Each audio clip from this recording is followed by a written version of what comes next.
think we good. I think we good.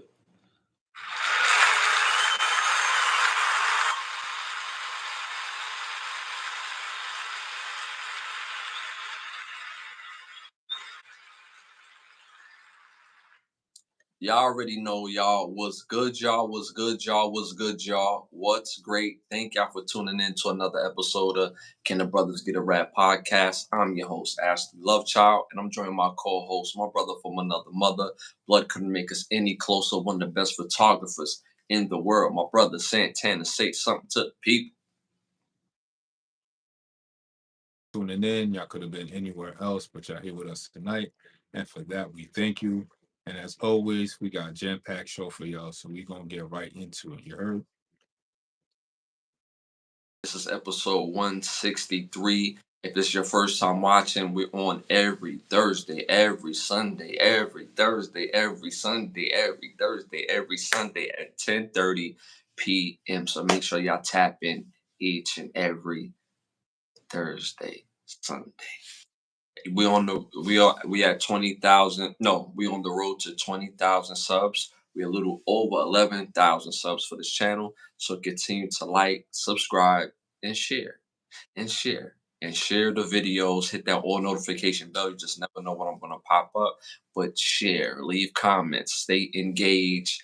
It helps us with the growth of the show. And for those who've been doing it, again, thank you, thank you, thank you. Like I said, we're on the road to 20,000 subscribers. We're a little over 11,000 subscribers. So again, continue to help us with the growth of the show.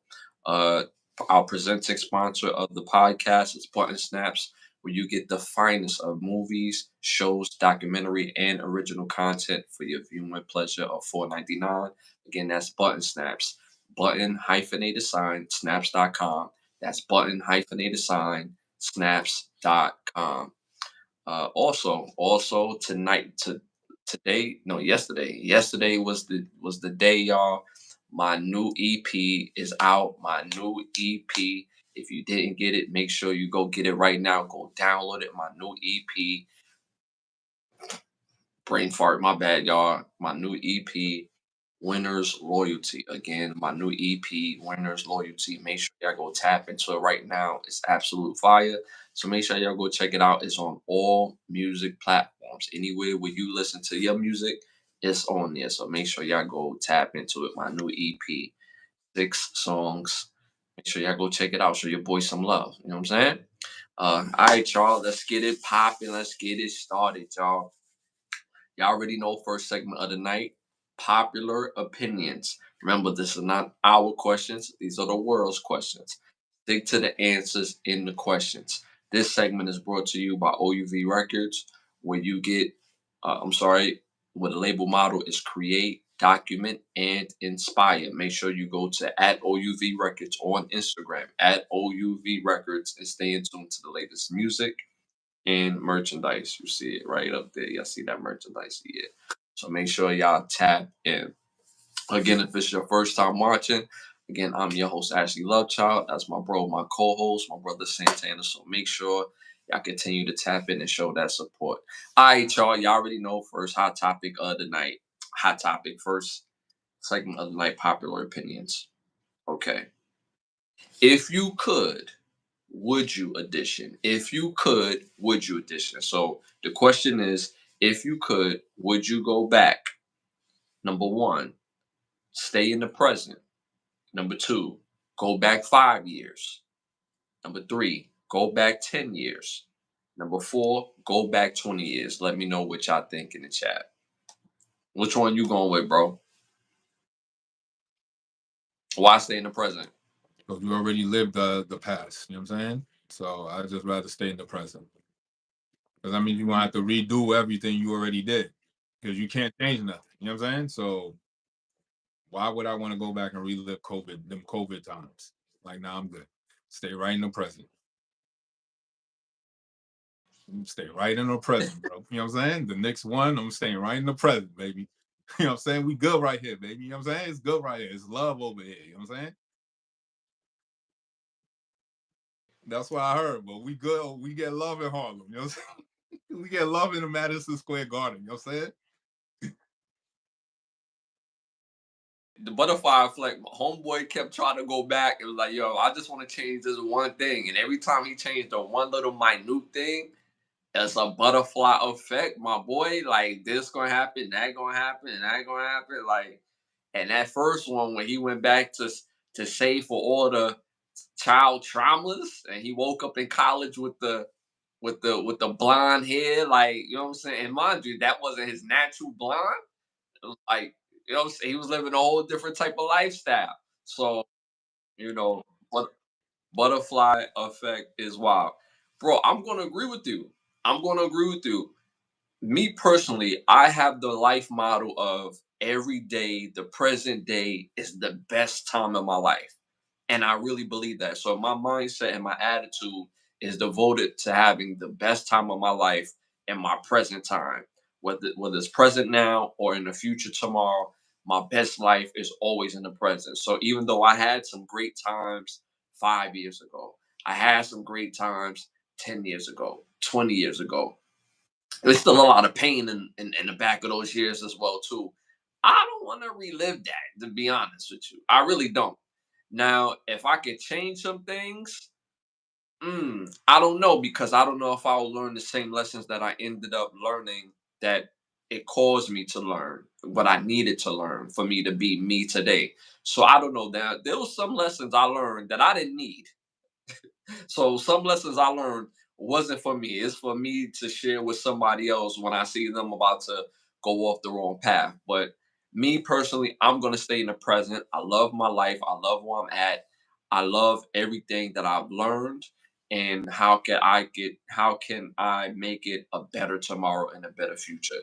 And your health is your wealth anyway. And for me, if somebody was to ask me what is the perfect age, I would literally say like 37, 38 is the perfect age. I would say that because that's the age where you're young enough to be respected on that level as far as like a real level as far as business. Because when you're 38, that business model, when you get older, it's something about business that people respect you on a business level on a completely different path. And 38 is just 38 to say I'm 38. You could feel young or whatever, but young is a state of mind. So I'm gonna say stay in the present. You went with stay in the present. I went with stay in the present. Another amen, brother Bench. Shout out to Jane in the building. Shout out to Jane in the building. Shout out to T. I didn't do my shout outs yet, but I'm gonna get right to it. I'm gonna get right to it after this. So I went with stay in the present. My bro went with stay in the present. At 51%, after 20,000 people had answered this question, the rest of the world said go back 10 years at 51%. What do you think about that? It was lit. It was a nice time in 2015. You know what I'm saying? It was a good time. Go ahead, my bad. See, so I'm not mad at you. Team. Those were some good old cheap times. You know what I'm saying? That was some good cheap times to buy houses. You know what I'm saying? To the market, it wasn't great, but it wasn't what it is today. You could go and get some groceries for a whole week for about $100. You know, so that was some good times. You could still boogie, you could still party and all that. So that was some good times. I would say that 2015 was some good times. All right, y'all. Moving on to our next question. Quick shout out, like I said, I wasn't going. I didn't forget. Quick shout out to Treeman in the building, Winter in the building, King in the building, Culture in the building, Ebony in the building, T in the building, Jane in the building. Again, thank y'all for tapping in. Hit them likes, y'all. Hit them likes. Hit the 100s. Let me know y'all in the building. Again, continue to hit that engagement with the show. We appreciate y'all tapping in. There's some badge holders and some day ones up in there too. So shout out to y'all. All right, moving on to our next popular opinion question. Again, y'all, these are not our questions. These are the world's questions. Stick to the answers in the questions, y'all. Quick shout out to Rosalinda. Appreciate you tapping in. Hit the 100s, hit the likes, y'all. All right, biggest simp Biggest Simp, The Wire edition. If for those who are fans of the Wire series, Biggest Simp Wire edition. Number one, D'Angelo. Number two, Bernard. Number 3, McNulty. Number 4, Lester. Let me know what y'all think in the chat. Why you laughing already, bro? You laughing already, bro? Why you laughing already, bro? That nigga, yeah, man. I'm gonna have to go with Lester. Son. He definitely saved them, like out the club to the crib, Joey. You know what I'm saying? By third season, Shorty in the crib playing house and all that, helping him build his little miniature furniture for the dollhouse, all bought in and everything. It's a lot of handcrafting over there. You know what I'm saying? So I'm gonna have to go with Lester on the simping, Captain Simp. You know what I'm saying? Yeah. Saying with glue on it. You know what I mean? Over there, straight from the pole. Or all that, you know what I'm saying? Straight from the pole to the couch. You know what I mean? Um, these are all some great ones though. D'Angelo was on his scent vibe. Bernard, he was definitely uh, you could just tell Bernard just liked the activity. He was like the girl talked him into just getting all the cell phones from one spot, so that way she could, take care of service him, a little bit more. You know what I'm saying? So instead of doing what he was supposed to do, he got lazy because he all in the whip getting service instead of doing what Stringer told him to do. He told him to get a cell phone from one spot per spot. Nah, he wanted to get 5 at one spot talking about, you know what I'm saying? Or could the girl convince him to do it? So I'm gonna say Lester, because McNulty did everything but simp. McNulty will build it up just to tear it down. So I'm gonna go Lester because he was just on that. He turned a lady of the night into the lady of the house. So I'm going with Lester from The Wire, biggest simp. So I went with Lester. My bro went with Lester. 10,000 people voted. The rest of the world at 63%. Oh, my bad. The chat said one. The chat said D'Angelo. The chat said D'Angelo. So the rest of the world at 63% went with Lester. What do you think about that? It's great. Boozled and befuddled when we seen Shorty just over here cooking up eats. And you over there with his, you know what I'm saying, miniature glasses on to set up his little miniature couch, you know what I'm saying, for the living room in the dollhouse, and they just playing house. So it's like, oh, all right. I mean, he top cop, so I can't even be mad at him, son. You know what I'm saying? He running them down. So Late 60s, ain't got nobody to go home to. Nice little young tender thing, and she need that fathering and that man type of energy all at one time. all the seasons, my man Lester ain't never needed to be in no gunfight.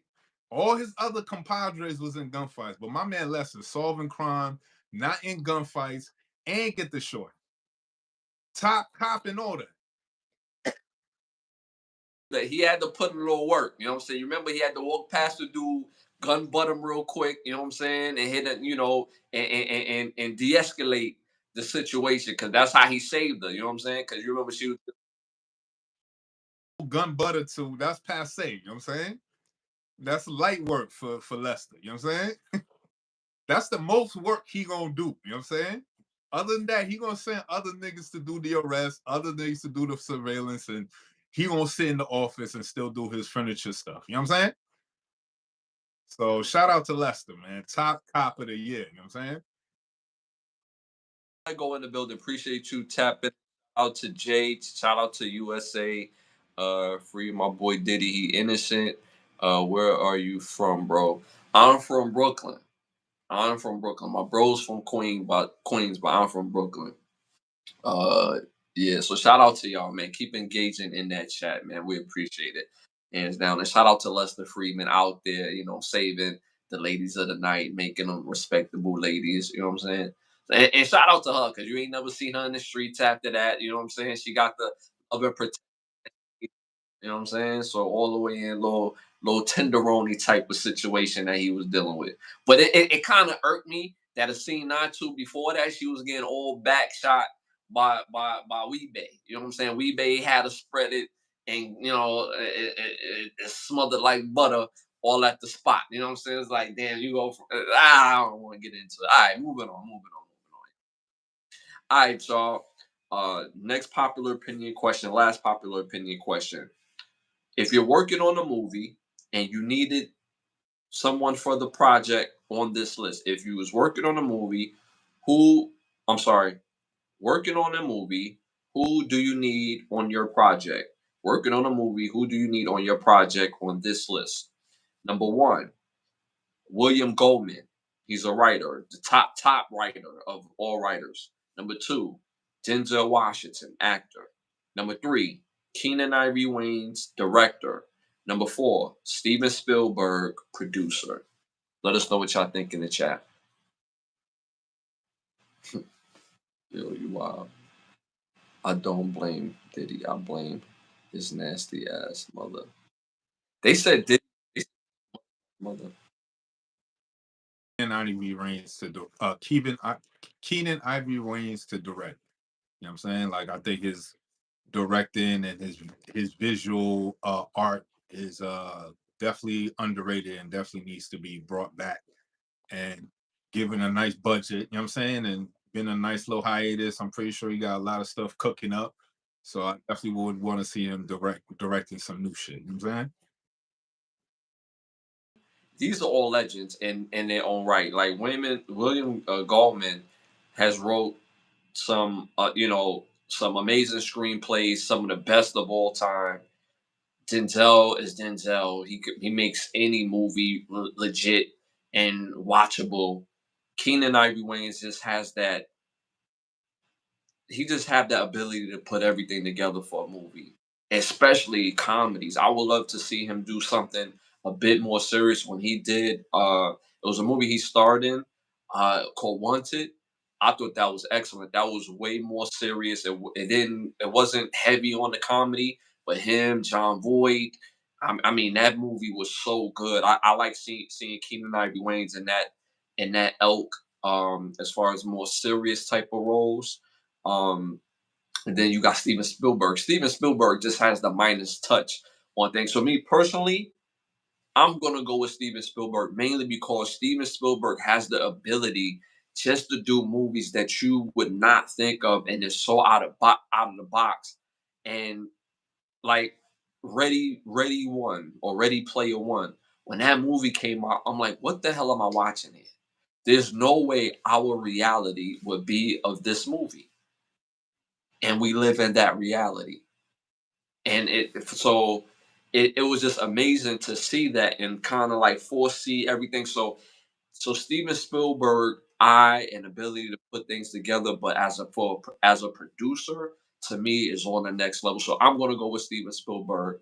My bro went with Keenan Ivory Wayans. The rest, the chat went with Keenan Ivory Wayans. Shout out to Patrick in the building. Shout out to Matt in the building. Shout out to Ali in the building. Shout out to Babylon in the building. Appreciate y'all tapping and hit the likes, hit the 100s, hit the likes, hit the 100s. The rest of the world at 37% went with Steven Spielberg. What do you think about that? You still getting top tier work, so and no wrong choices here. This is all how you rather spend your money. And I like my bro said, ain't no wrong answers with these, but these are all fire selections. All right, y'all. Moving on to our next segment. Hollywood need to ask us. We came up with the segment because Hollywood has been giving us movies we didn't ask for. Lack of creativity, lack of interest. We got better ideas for a Hollywood movie or a movie series. You want to start this one off? So I want to see this story that came out in 1995, where these five basketball players won a championship game or a playoff game. It was a very important game. And after the game, of course, in Virginia, they went to get something to eat. And then now they're on their way back to the school to, get ready to go home. Their bus never came back to the school, or their caravan that they were driving in never got back to the school. The caravan wasn't seen until 20 years later. 20 years later, they found that particular caravan in the woods, and of course the speculation from then on out.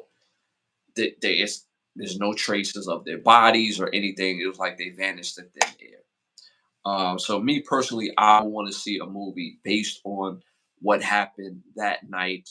I'm pretty sure us being in 2025, there's more details on what happened. They eventually found some sort of remains at some point, but I would like to see a movie premise based on that, loosely off the true story, and how that community was affected, and how uh, what happened before, prior to, and what the after effect of that community. So I would love to see a movie based on that. That sounds like a horror movie.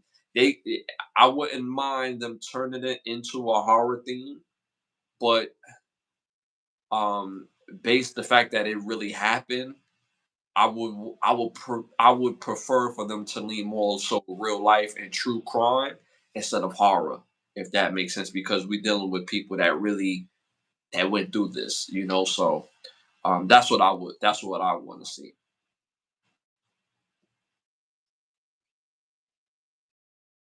I would love to see a movie about the Tuskegee experiment. But it's funny enough you mentioned about horror. I would love to see it in a horror aspect because we already have evidence of the Tuskegee experiment. We already have all the details of how horrific these experiments were, but yet it's still swept under the rug. Yeah, it's not talked about. It's not being brought up. So I would love to see a movie about the Tuskegee experiment and use horror to basically bring the point home about how horrific this particular experiment was put upon black servicemen without their knowledge. So using horror as an aspect to bring the point home about how serious this aspect was, I think it would be very advantageous, and I would love to see it as a zombie movie because I think that would really bring the point home about how terrible this act was, and I think Ryan Coogler could really do this. You know what I'm saying, so I'd love to see a movie about the Tuskegee experiment based as a horror, but a zombie horror. Uh, Fire movie. Definitely would love to see that, especially if Ryan Coogler gonna be a part of that, because you know he gonna do his thing on that. All right, y'all. Moving on to our next segment, y'all. Our must see segment. This segment y'all look forward to a lot because we be giving y'all fire movies to watch. So make sure y'all tap in. It's 163rd episode. Top tier movies must watch. All right, y'all. You want to start this one off? All right. So my must see movie, y'all. Number one came out in 1991, directed by Sean Penn. This stars Vargo Mortensen, David Moyes, Patricia Arquette, Charles Bronson, and Dennis Hopper. Sorry, Dennis Hopper. This movie is called The Indian Runner. Fire movie about a couple that's enjoying their life, and the brother of the couple comes home. He's been estranged from the family for a while, and he has a turbulent past. And the brother is trying to rekindle that relationship with watching the rest of the movie. I won't ruin it for y'all, so make sure y'all tap in to see The Indian Runner. Second must see movie came out in 1998, directed by Burt Reynolds, stars Burt Reynolds, Charles Durning, Michael Blue, Robert Lagaya, and Jeanette Dubois. A fire movie by the top cop putting together a sting operation where the sting operation went completely left. And then the cop ended up watching the rest of the movie. I won't ruin it for y'all, so make sure y'all tap in to see Hard Time. Third and final must-see movie came out in 1999, directed by Clint Eastwood. Stars Clint Eastwood. You know how Clint Eastwood do. Stars Clint Eastwood, Isaiah Washington, Facina Eastwood, James Woods, Lisa Gay Hamilton, and Dennis Leary. Fire movie again by another top cop. uh I'm sorry. It was I got my movies mixed up. About a writer who has like a weird relationship with the writing company that he works for, the paper that he works for, and he's sent to do a piece on a man that's on death row for a crime that he did not watch the rest of the movie. Y'all have to watch it. It's a must see. Make sure you tap in. I won't ruin it for y'all. Again, my must see movies: number one, The Indian Runner; number two, Hard Time; number three, True Crime. Make sure y'all tap in to those movies. Uh, can you elaborate on the experiment? Oh, they was talking about for the Tuskegee experiment. Early 30s,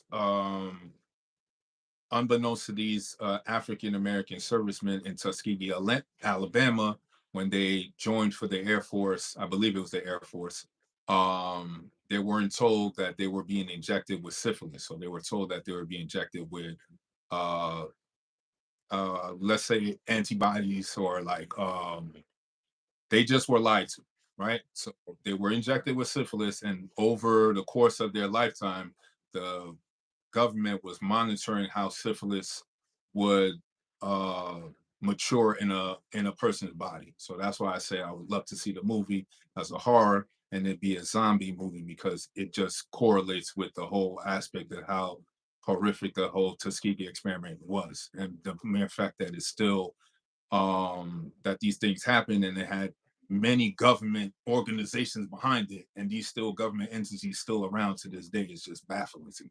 So that's why I would love to see it as a horror movie because you know what I'm saying only our pain you can use that as a horror.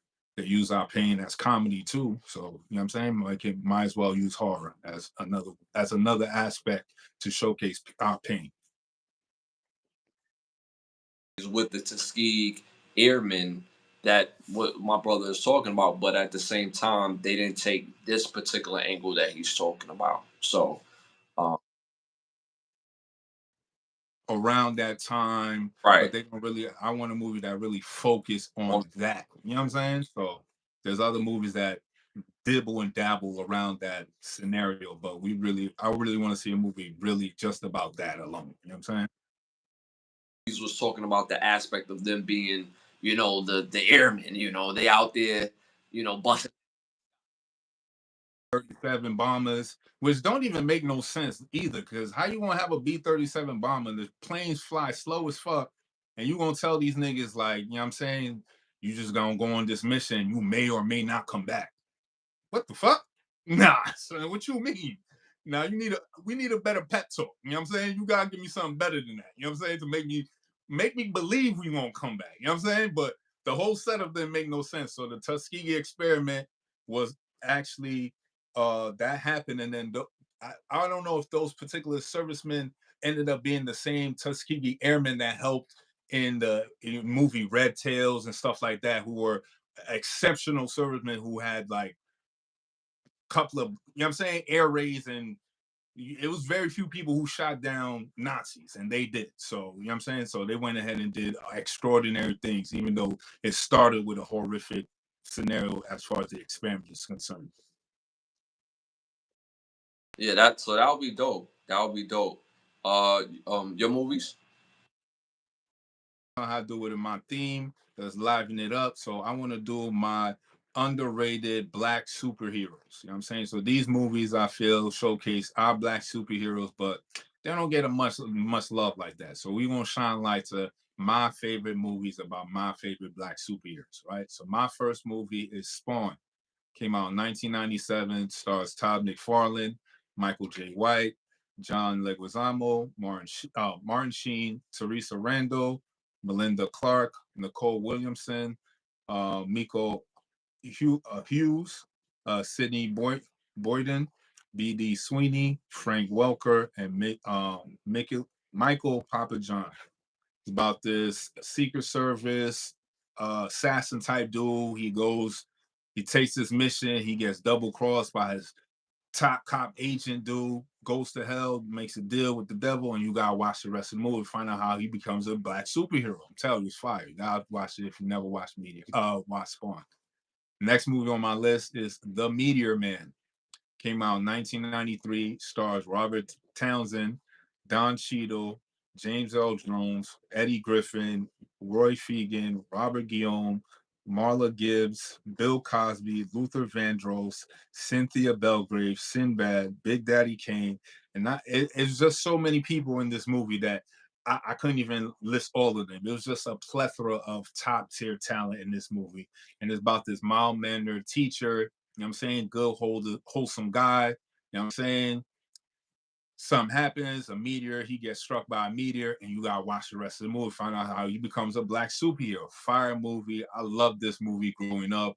It just made being a superhero more realistic and more down to earth.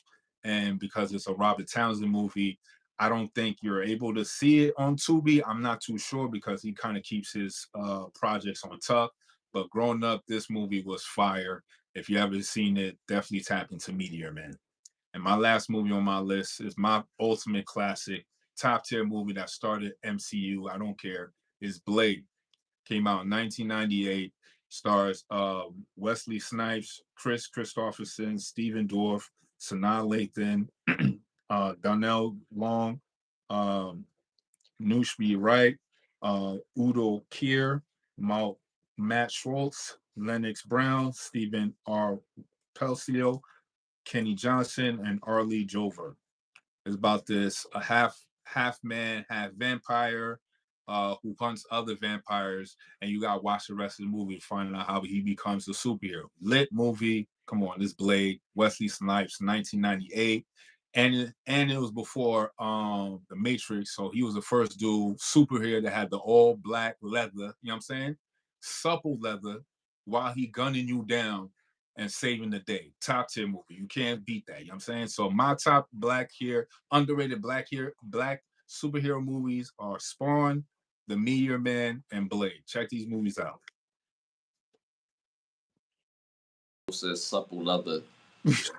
You know that's soft. You know what I'm saying? Blood couldn't even get on that joint. You know what I'm saying? Leather. You know what I'm saying? Pause.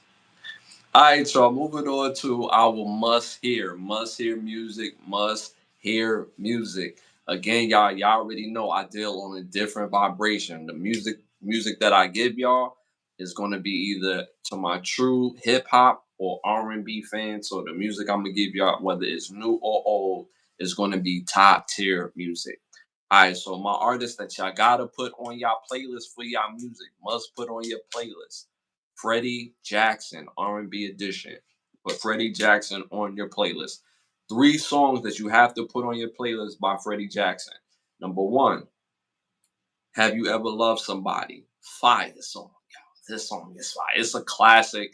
Still rings out. Number 2, You Are My Lady. You get the panty draws with this song, fellas. You're going to get them. It's a cheat code. Okay? You're welcome. Number 3, Rock Me Tonight.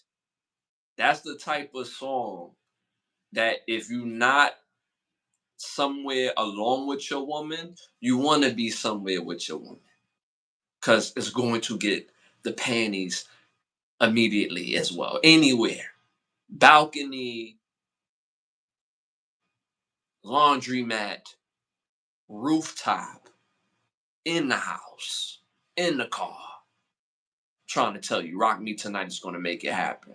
So put Freddie Jackson on your playlist. And again, number 1, put Have You Ever Loved Somebody? Number 2, You Are My Lady. Number 3, Rock Me Tonight. Put that on your playlist. Stop playing. All right. So that's my must hear artist for tonight's episode. Moving on to must read books. Again, gotta pick up a book and educate yourself. You want to start this one off? If you're like me and you love drug documentaries, you love drug history, this book you definitely need to get is Dark Alliance by Gary Webb, which breaks down. So if you loved Snowfall, this this is where they got a lot of the stuff from. This is where they got from the Dark Alliance from Gary Webb, who did his research during the 80s and 90s, and the book was published in 1998. So his findings were he found government corruption in LA County, and CIA, and they're the ones funneling and bringing all the drugs in into LA. And then that's why we had the crack epidemic. This is not foo-foo. This is real life. This all actually happened. You know what I'm saying? So this book will definitely break down all of that. And again, it's called Dark Alliance by Gary Webb. And this is where you get Snowfall. This is where you get The Wire. This is where you get drugged operas like Power. You know what I'm saying? So this is where all that material, even with BMF. You know what I'm saying? So Dark Alliance, great book to read if you're about drug documentaries, and the real history of America is through drugs. So definitely tap into Dark Alliance. Again, the author's name is Gary Wright. My must read book, I'm not gonna lie, I've been getting into it. I remember my father talking about this particular thing um years ago when he had to get something put on his property. My boy told me about the book and I read 2 chapters immediately. The book is The Sweaty Startup Guide to Starting Your Own Concrete Business. Concrete is big business, y'all. And this book is by Barrett Williams. Fire, great read on this book because we don't realize we need to start building things within our country where we're not replaceable. As you can see, the play is in play.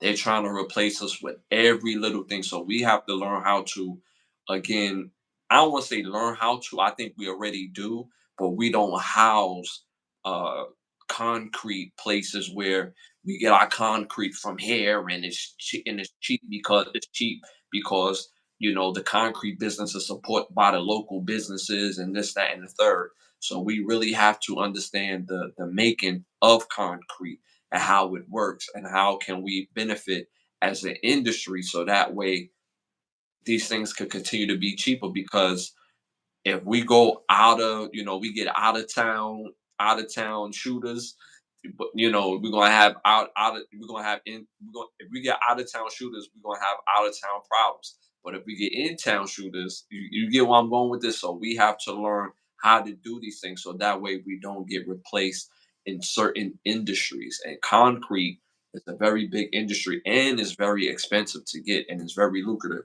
So this is a great book to get. It's called The Sweaty Startup Guide to Starting Your Own Concrete Business. And again, it's by Barrett Williams. So make sure y'all tap into that book. I read 2 chapters. My boy read the whole book who put me onto the book.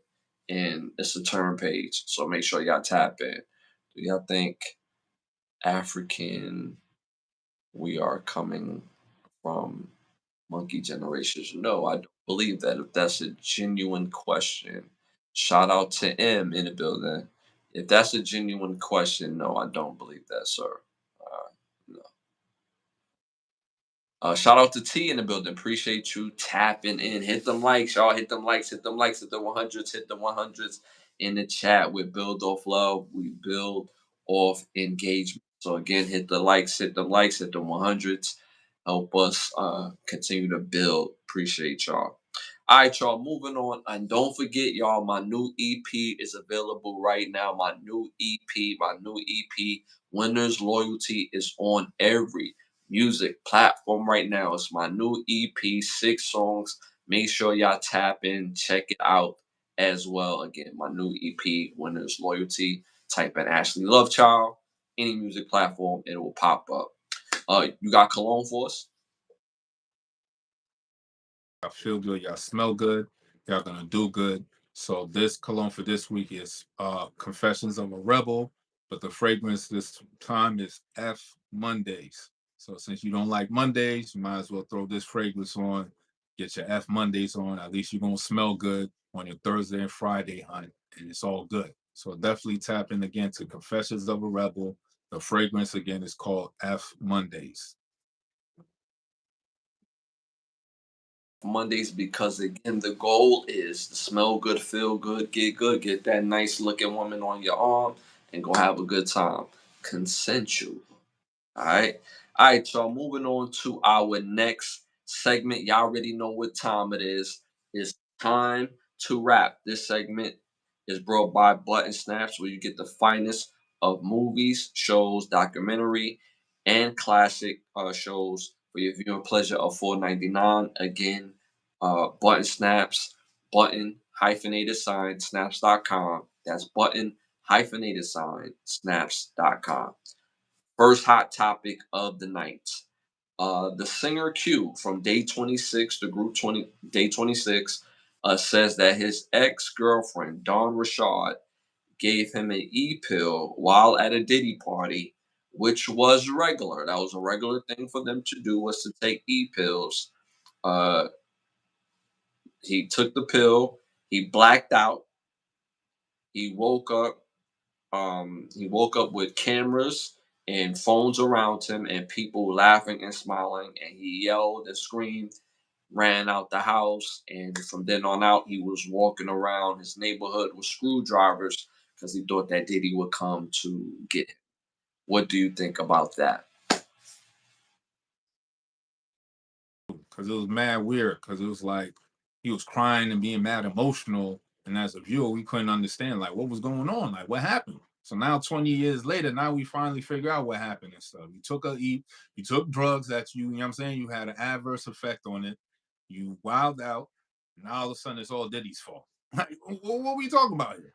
What? So it was a known occurrence for y'all to take ecstasy. Let's not forget that part. But the one time you had a trip on it, it's all Diddy's fault. Like, come on, son. Where's the accountability? Like, I'm not taking away from you whatever happened. You know what I'm saying happened. But at the same time, it's like if you dare sipping the Kool-Aid, you can't be mad when you gotta go pee because you drank the Kool-Aid.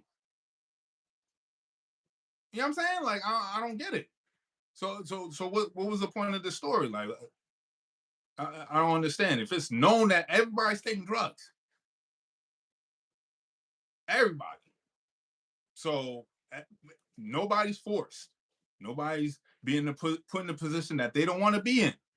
If you, I ain't never heard about a person being in a party they don't want to be in. Majority of the time when you're in a party, you're having a good time. And it's the early 2000s, so you know them parties was popping.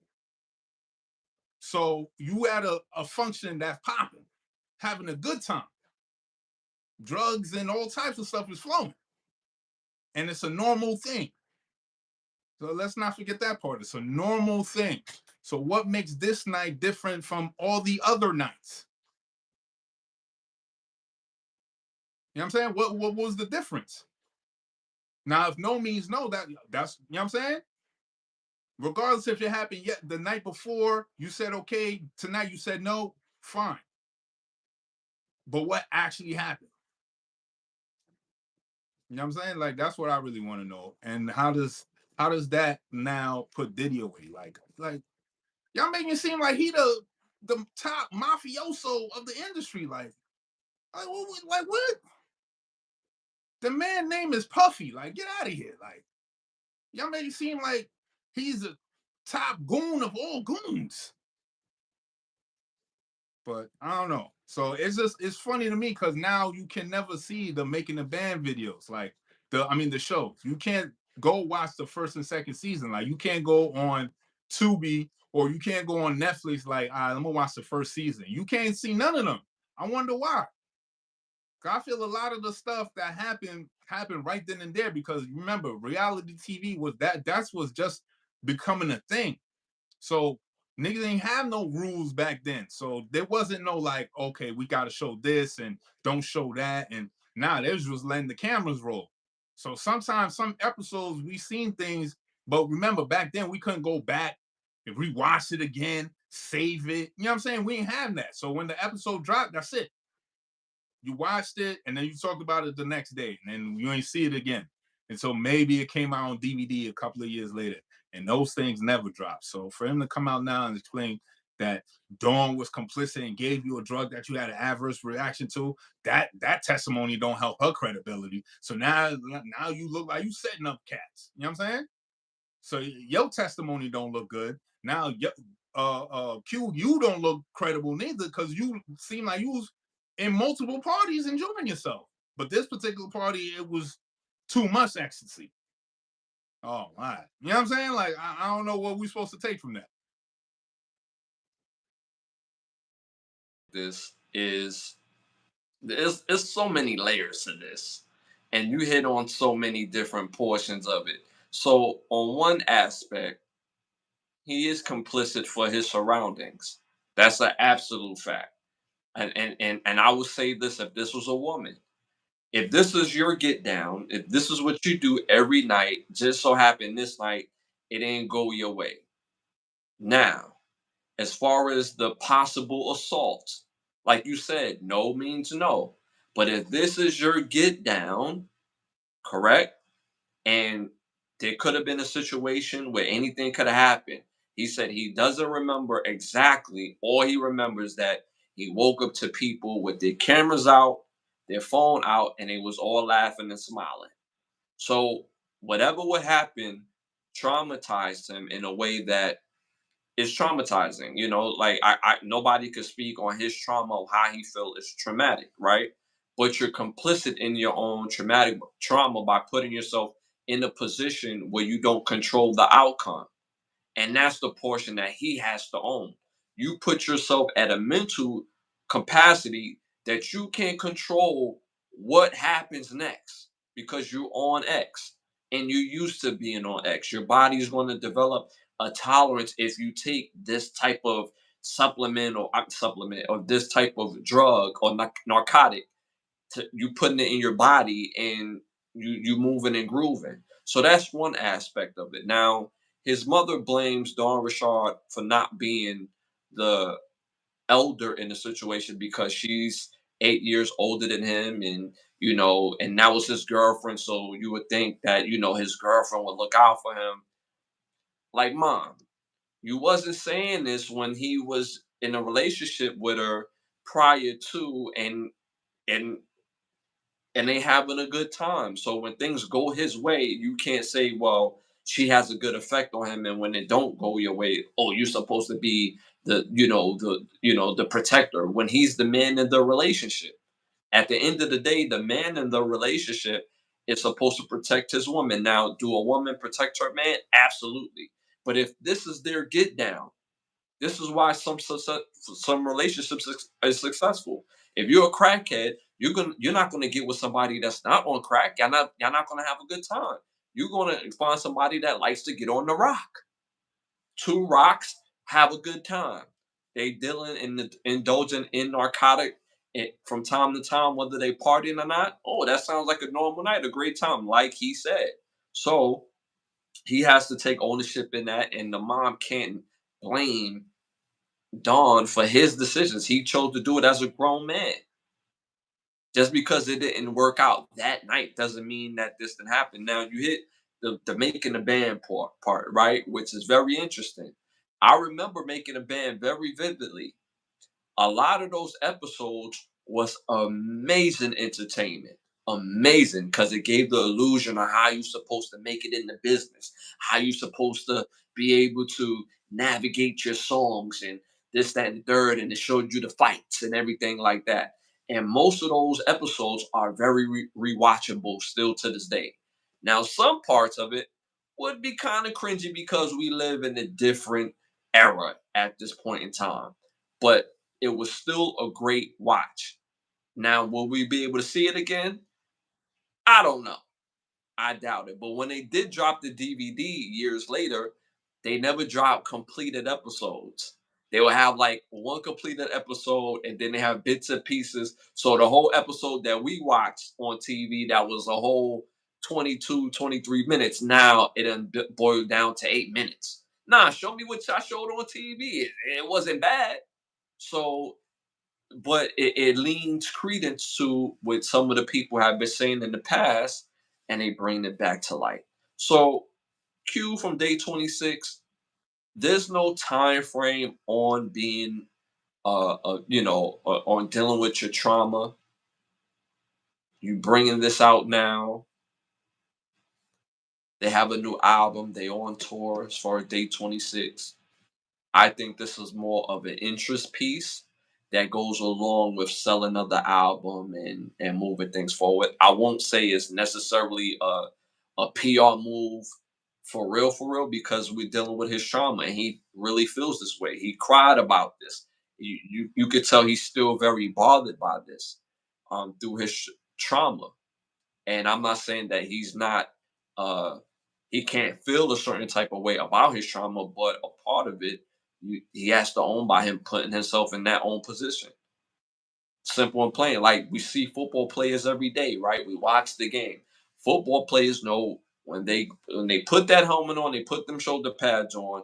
When they go play in that game, there's a chance that they may not walk away from that game. There's a chance that they may get their leg broke. They may get their arm broke. They may break a collarbone. There's all types of stuff that happen during a football game. But they get paid lots of money, so it's cool, right? So they take that risk. So now when they get hurt, they can't say, man, the team that signed me, no, I was going to get hurt, but they signed me anyway. You signed the contract, bro. You the one with the millions. You done had no problem spending that money, copying you a new Rolex, copying you a new truck, going on vacations, living good. But now when you get hurt, which could happen, now it's a problem. So that's how I see it with this situation. Again, his trauma is his trauma. I can't tell him how to feel, but he has to take accountability for putting himself in that position. What What do you think about if somebody has a reputation for being a certain way? And again, 2003, 2004, Diddy was already Diddy. The stories was already out that he was a freaky boy. Of course, we didn't know the extent, but at the same time, they always say ain't no party like a Diddy party. They've been saying this for decades. His parties are known to be legendary. So if you know of this, then why is the whole industry going to the parties? I remember in 2023, I was a young teenager. If they like, yo, you want to go to the Diddy party? I would have said yes because there's going to be women there, and I love women. So I would have been all up at the party. Now, if I have an encounter with some sort of rainbow activity in a sense where it's like, yeah, this ain't my type of party. Now, I'm leaving immediately. And two, I won't be returning. If I go under the illusion it's going to be chicks and it's a rainbow activity situation, this is no longer the place I need to be at. I need to exit stage left. And that's what I would do. Simple and plain. Am I bugging when I say that, bro? Somebody is considered legendary, that means that he had to have been in competition with other people to get legendary status. So that means if you in the industry, you are legendary for throwing parties. So that means other industry people were throwing parties, but because your party was better than their parties, your parties became legendary. And that's why people go to your parties more than other people. So my point is everybody was throwing these Diddy type parties. You know what I'm saying? It's just Diddy's parties were better. So that means the people that went to these parties also had parties of their own too. So they probably had baby oil and ecstasy and all types of other illicit drugs in their parties too, because it seems like it's the norm. You know what I'm saying? You walk in, you get a champagne, and you get some booger sugar if that's your choice, right there as soon as you walk in. You know what I'm saying?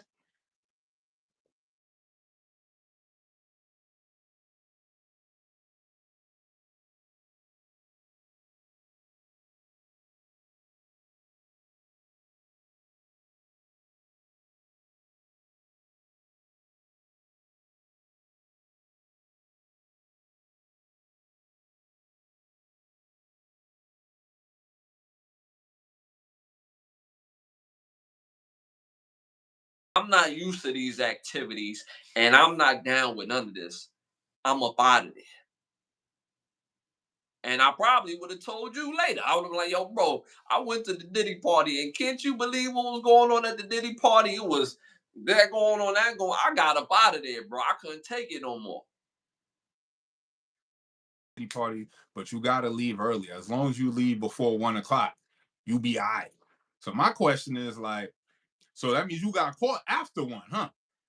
So how'd you know that 1 o'clock is the witching hour? That now you can't leave. You know what I'm saying? They gave you the opportunity to leave. Now you can't leave. As long as you leave before 1. It's like, yo, y'all niggas be incriminating yourselves. Like, you know what I'm saying? Like, what you mean, son? Like, Yo, I went to the parties, but I always left at a certain time because I heard something was to happen. Then that would somewhat make sense. Some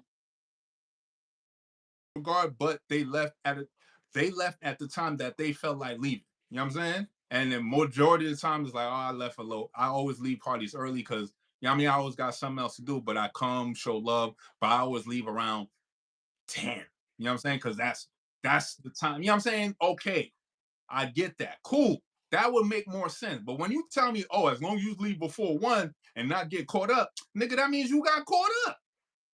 You got caught up at 12:59 and now you can't leave. So what happened when you couldn't leave? You know what I'm saying?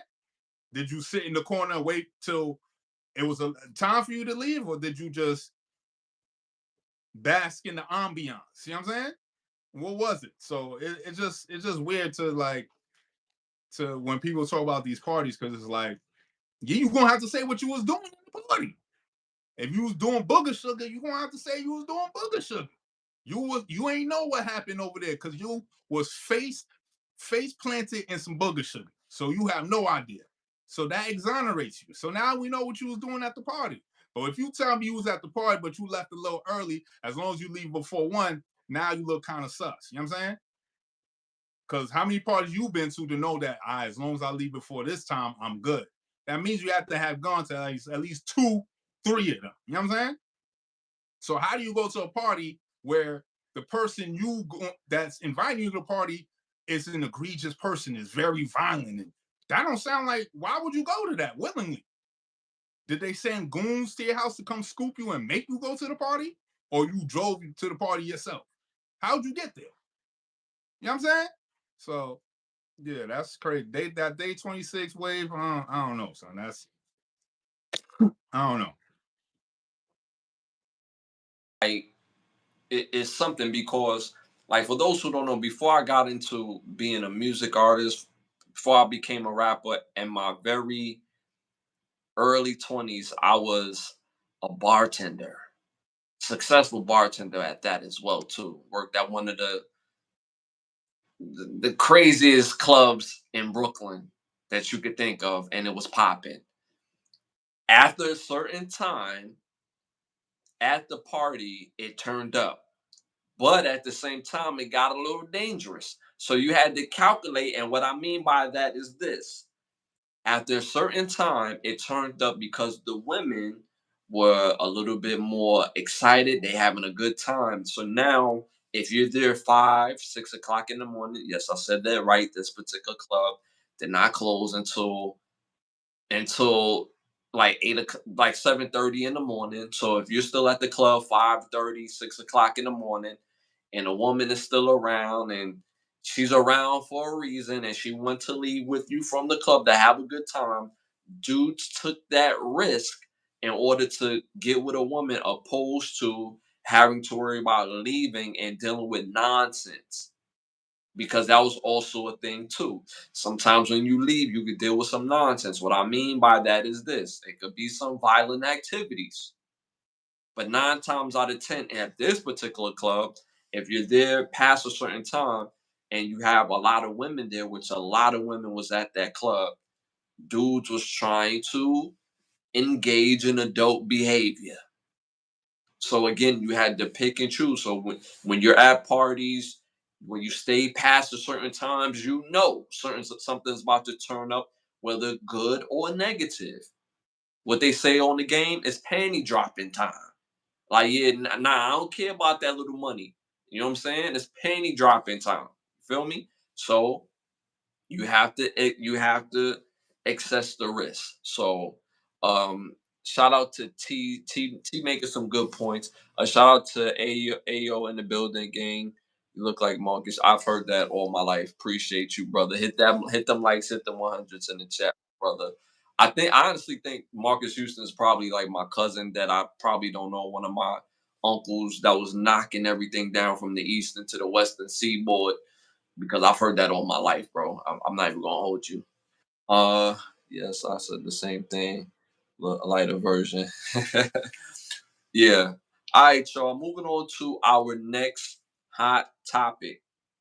Dr. Dre officially opened a new no, I'm sorry, he officially opened the new Compton High School campus with the ribbon cutting ceremony that he donated $10 million to help build a state of the art performing arts center portion of the school. What do you think about that?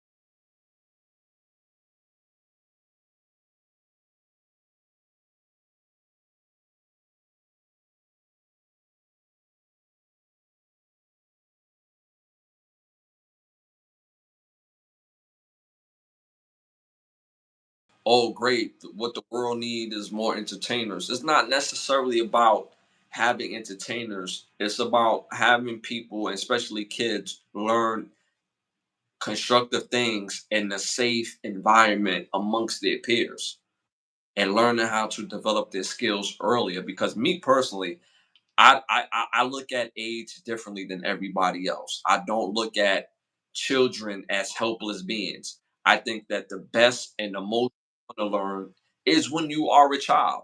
And as you get older, it becomes second nature to you. So if you learn how to play the piano, you learn how to build, and you can learn how to build a car from scratch. Those best things are learned very early. So now when you become a teenager, you become a young adult, it's nothing nobody could tell you about the in and outs of the makings of a car, of a watch, of anything that you choose to do, of playing the piano.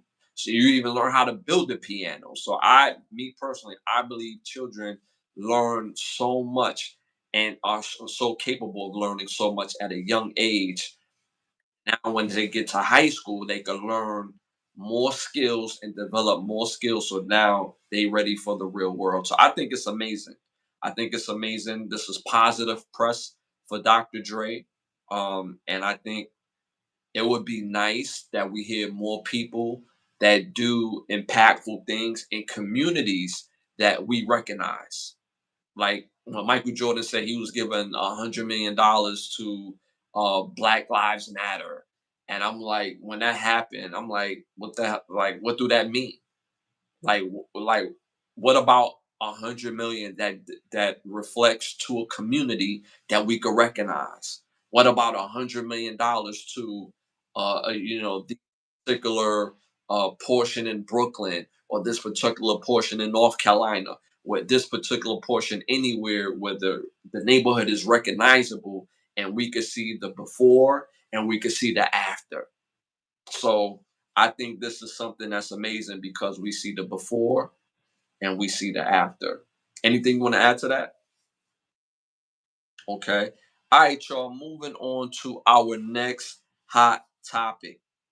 The NBA. The NBA has announced they will rename the Eastern Conference and the Western Conference MVP to the Larry Bird Eastern Conference MVP and the Magic Johnson Western Conference MVP award. What do you think about that?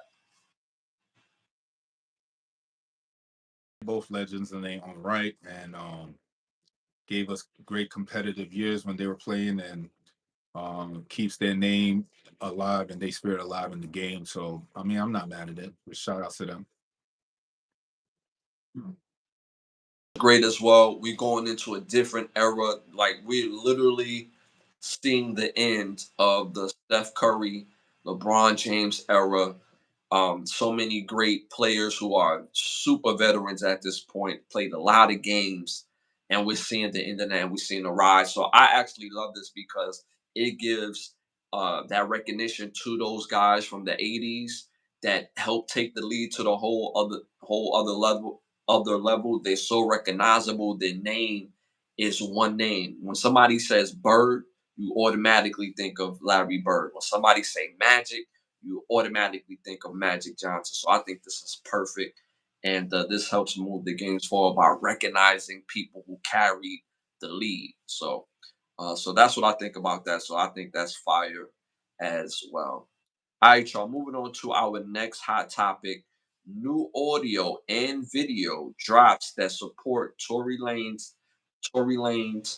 have claimed that that he was not the shooter of Megan Thee Stallion. Megan Thee Stallion was heard and seen on videotape from cop cam saying that she can't be a part of this. She has an image to uphold and protect. What do you think about that?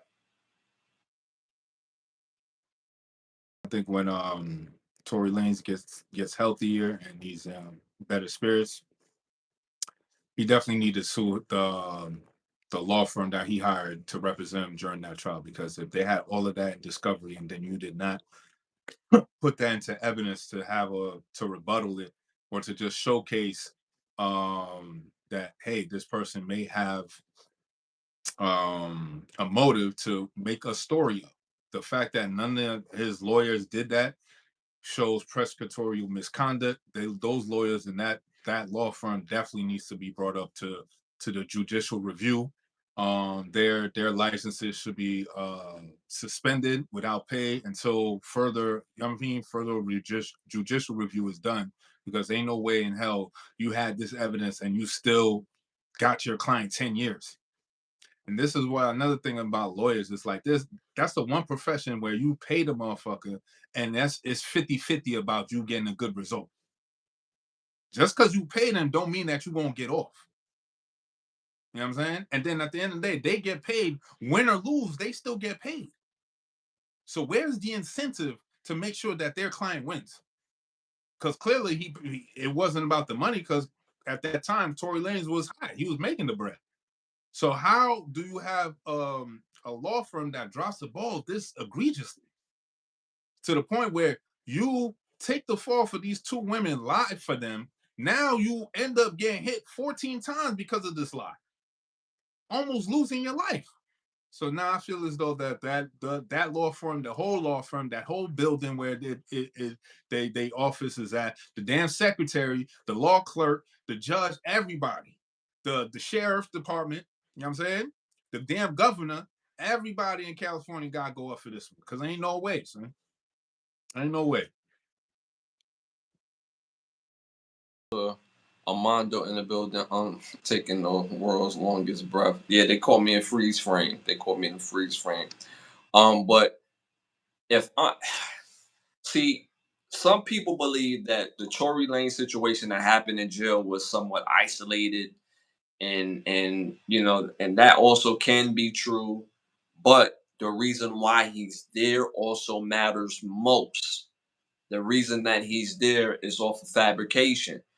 At this point, is too much evidence showing that he did not do what they say that he did. So at this point, let him out. Simple and plain.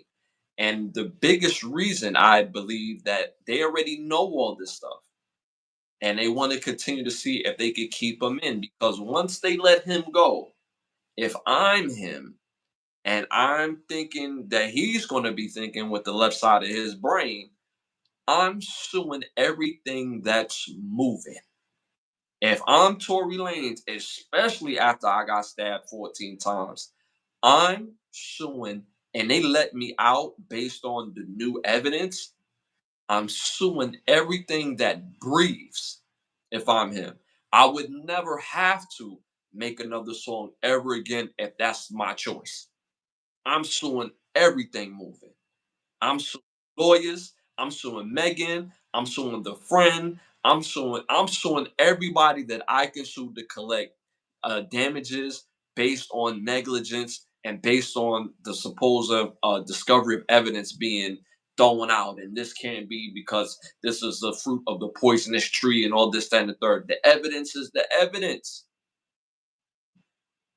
So this young man is basically supposed to do time for a crime that he did not commit, and now in the sense of losing his life. So regardless if the incident was separated in jail, it still wouldn't matter because he's in jail on the fraudulent charges based on the evidence. Anything you want to add to that?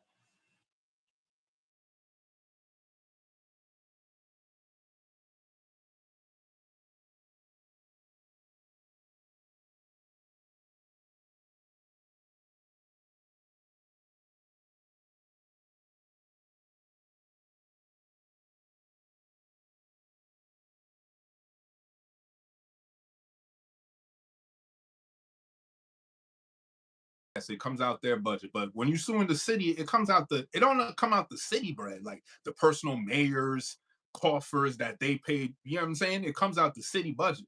So it's like, yes, you want to sue to make the grievance right, but I feel like when you sue and the city has to pay for it, and the people who did the fuckery, they don't their money still stays solid. Nah, that's why I have a problem with. So because it's like there's no accountability. They get fucked up on a case that they let the ball drop, and they hold license and they hold bread and they still paying reparations and all that years later. I bet you that'll be the next lawyer is going to ask for all the discovery and make sure, like, wait, hold up, make sure we have we have the police scanner, we got this video evidence, we got the video evidence from the ATM across the street, so we have all available evidence to make a better judgment. So you mean to tell me ain't no way in hell this is new evidence because it comes from a police, the body cam that's already available to you in a couple of days with a writ from the judge. So how your lawyers that you had didn't situate that. So when you go and sue them, make sure you sue their law firm, their 401k, their money. You know what I'm saying? Go after them when you actually sue them. That's my only gripe. You know what I'm saying? Make sure you go after those people. Make sure you go after the mayor's office and they have to pay from their pockets because y'all got to answer for this. You know what I'm saying? Um, at the end of the day, like we just gotta do better, man. Like I know, and what I mean by doing better as a whole, we have to do better in the decisions that we make. We can't necessarily believe that everything that's in front of us, that's all that it is to life. Meaning, like, and I'm not blaming Tory, I'm not judging Tory Lanez based on his spending habits, but he needed a better law team. He needed a better law team. So and he had to put up a better bag for a law team, and that could have been due to his spending habits on the type of law team he actually ended up with. Because when it comes to that's one thing about when it comes to lawyers, the higher you pay, so there's a difference between that $100 an hour lawyer and that $1,000 hour lawyer. There's a big Because you pay this money, the $100 an hour versus $1,000 an hour lawyer is gonna get the same discovery. Is gonna get the same stuff. lawyer or these lawyers is not the same as the one on the Diddy case. It's not the same ones. So there's hold on. But there's a difference in how they go about their situation. So you're right in the aspect where the discovery is the discovery, right? But there's a different way of going about it, finding your information and how to use it. That's what I want to make sure. Go ahead. $100 an hour lawyer doesn't. That's irrelevant because if you have the discovery and it showcases her getting out the car, the blood from her foot happened when she dropped the bottle and she stepped on it. It's self-explanatory. You know what I'm saying? That's why you have all these video cameras and all this evidence is coming out now. Y'all already had it. So that's why you have to go deeper into who are these lawyers you hired? Were they connected with other people? Because ain't no way you dropped the ball like this. Ain't no way unless you had to look the other way because you had all of this in discovery already. Ain't no way you didn't have it. The prosecutor is not going to withhold evidence from the defense. That's not how these cases go. When the prosecutor has evidence from body cams from all the officers that were there, witness testimony from the first responders and everything, all that they have, the defense is going to have. So you mean to tell me your defense didn't have this? You can't tell me that, because that's part of the procedure. That's part of the game. So you tell me you didn't get that. So the game that y'all are in didn't work out for you? Nah, that don't make no sense. So that's why they had to hit bro. Because if he got out, all of this is going to get exposed. So if he had, God forbid, he had died and it got out, it would have been nothing, because, you know what I'm saying, he passed away. That's why the hit was so egregious and so vicious, because he got hit 14 times for this very reason. Because as soon as you come out, a lot of questions are going to have to be answered. Now you got another senator that's not even part of California is asking questions. That's not good. You know what I'm saying? So there's going to be a lot of balls dropped right now, and people going to have to answer questions it's going to be really hard to answer. You know what I'm saying? On the system, because most people think, and I look at industry, most people think when you pay a certain amount of money that everybody knows the same thing that they know, which is not factual. So that's why for me it matters with the lawyer, because majority of the time that lawyer that you get who's a public defendant is not going to know what that lawyer knows. So discovery is discovery. Everybody has to know it. You can't go to court when you have something up your sleeve and you don't have the defense don't have a rebuttal for this. Like most people don't realize, like it ain't no surprise over here. It's like, all right, this is what you're gonna bring up. So we need to have a real response for that to have to so y'all can find a way to create doubt and for us to defend it the best way possible. So nobody has the ace up the hole. This is not TV. So that's not how this works. So with the hit in itself, if they say it's isolated, I can believe that, because jail is jail, prison is prison. You can get into any type of thing in prison.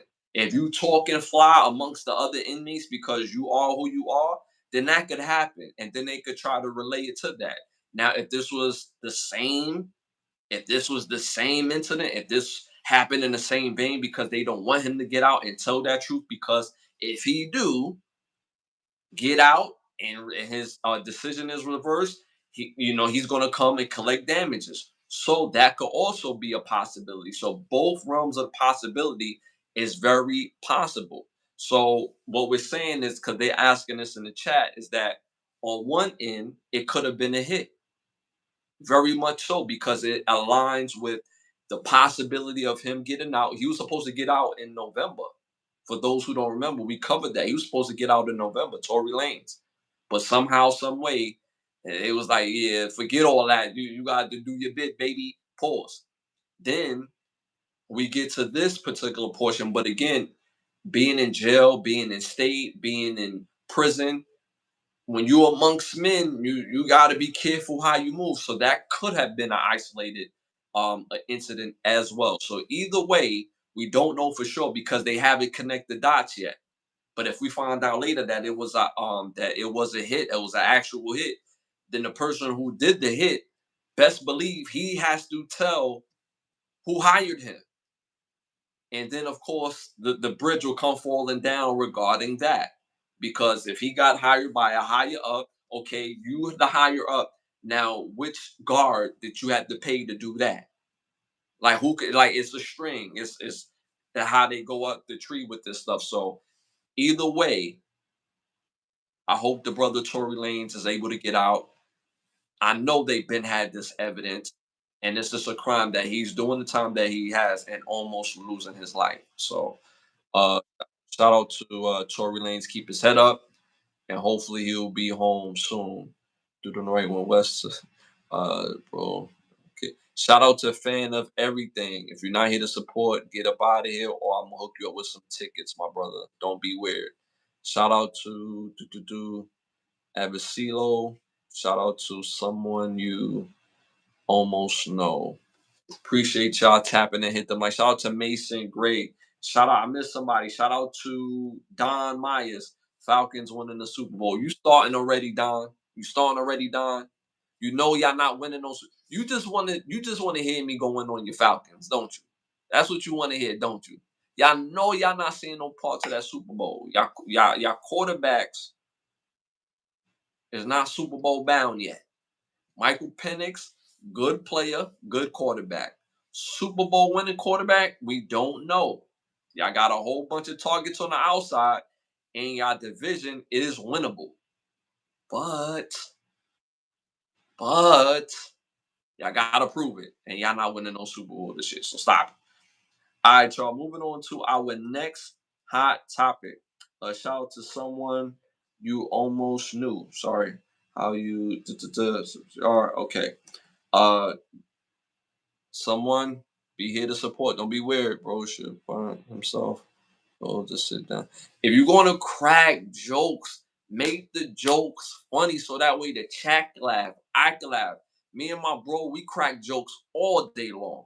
So if the jokes ain't hitting, dog, you feel me? You gotta dig deep and bring out better ones. You know what I'm saying? Because we love to laugh over here, bro. We could take a good joke. Pause. All right. I might, but you gotta come up with something lit. Hot topic. Uh, King, I don't know if you've seen this. No, no. Before we get there, uh, this is my question. This is my question. Do coaches hold too much power controlling student athletes' future? The reason how the question was born because recently Amari Stoudemire sat down on a podcast and he spoke about his dealings in high school. He was at a high school, it wasn't working out, and he wanted to transfer to a school in Florida. The school that he was at, the coach that had him was Coach Pause. What was the coach name? I had it written down.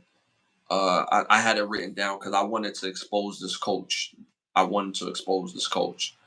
The coach that he had at this particular time told him, if you transfer, we're going to make sure that your transcript is not going to be what it's supposed to be, and we're going to make sure you don't play for the next team. Amari Stoudemire heard that and was like, okay, I'm still going to transfer because I'm going out of the state and I'm going to Florida and I'm going to transfer anyway. The coach made good on his promise. His transcripts was terrible, and it wasn't what the actual transcript was, which forced Amari to having to sit out the remainder of the season or those games. Luckily for his senior year, he was able to get NBA tryouts, and he was able to get drafted in the NBA. So the question is, do coaches have uh, too much power with controlling student athletes' future?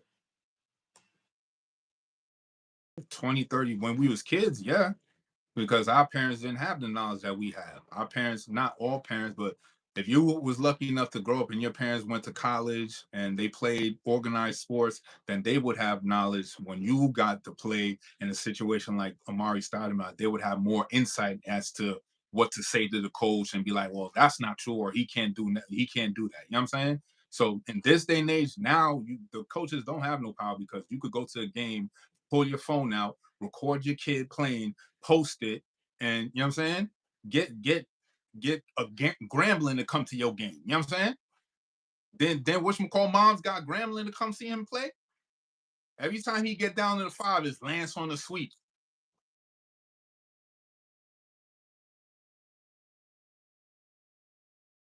Touchdowns because he had to break 20 yards, man. And they ain't have no video evidence of that. They had to go to the game. You know what I'm saying? Now you could live chat the game and then send it to the coach that your son want to play for. So no, coaches don't have the power that they used to. They still have importance because you still need the coach. But as far as like controlling the kid's destiny now, nah, they don't have that power no more.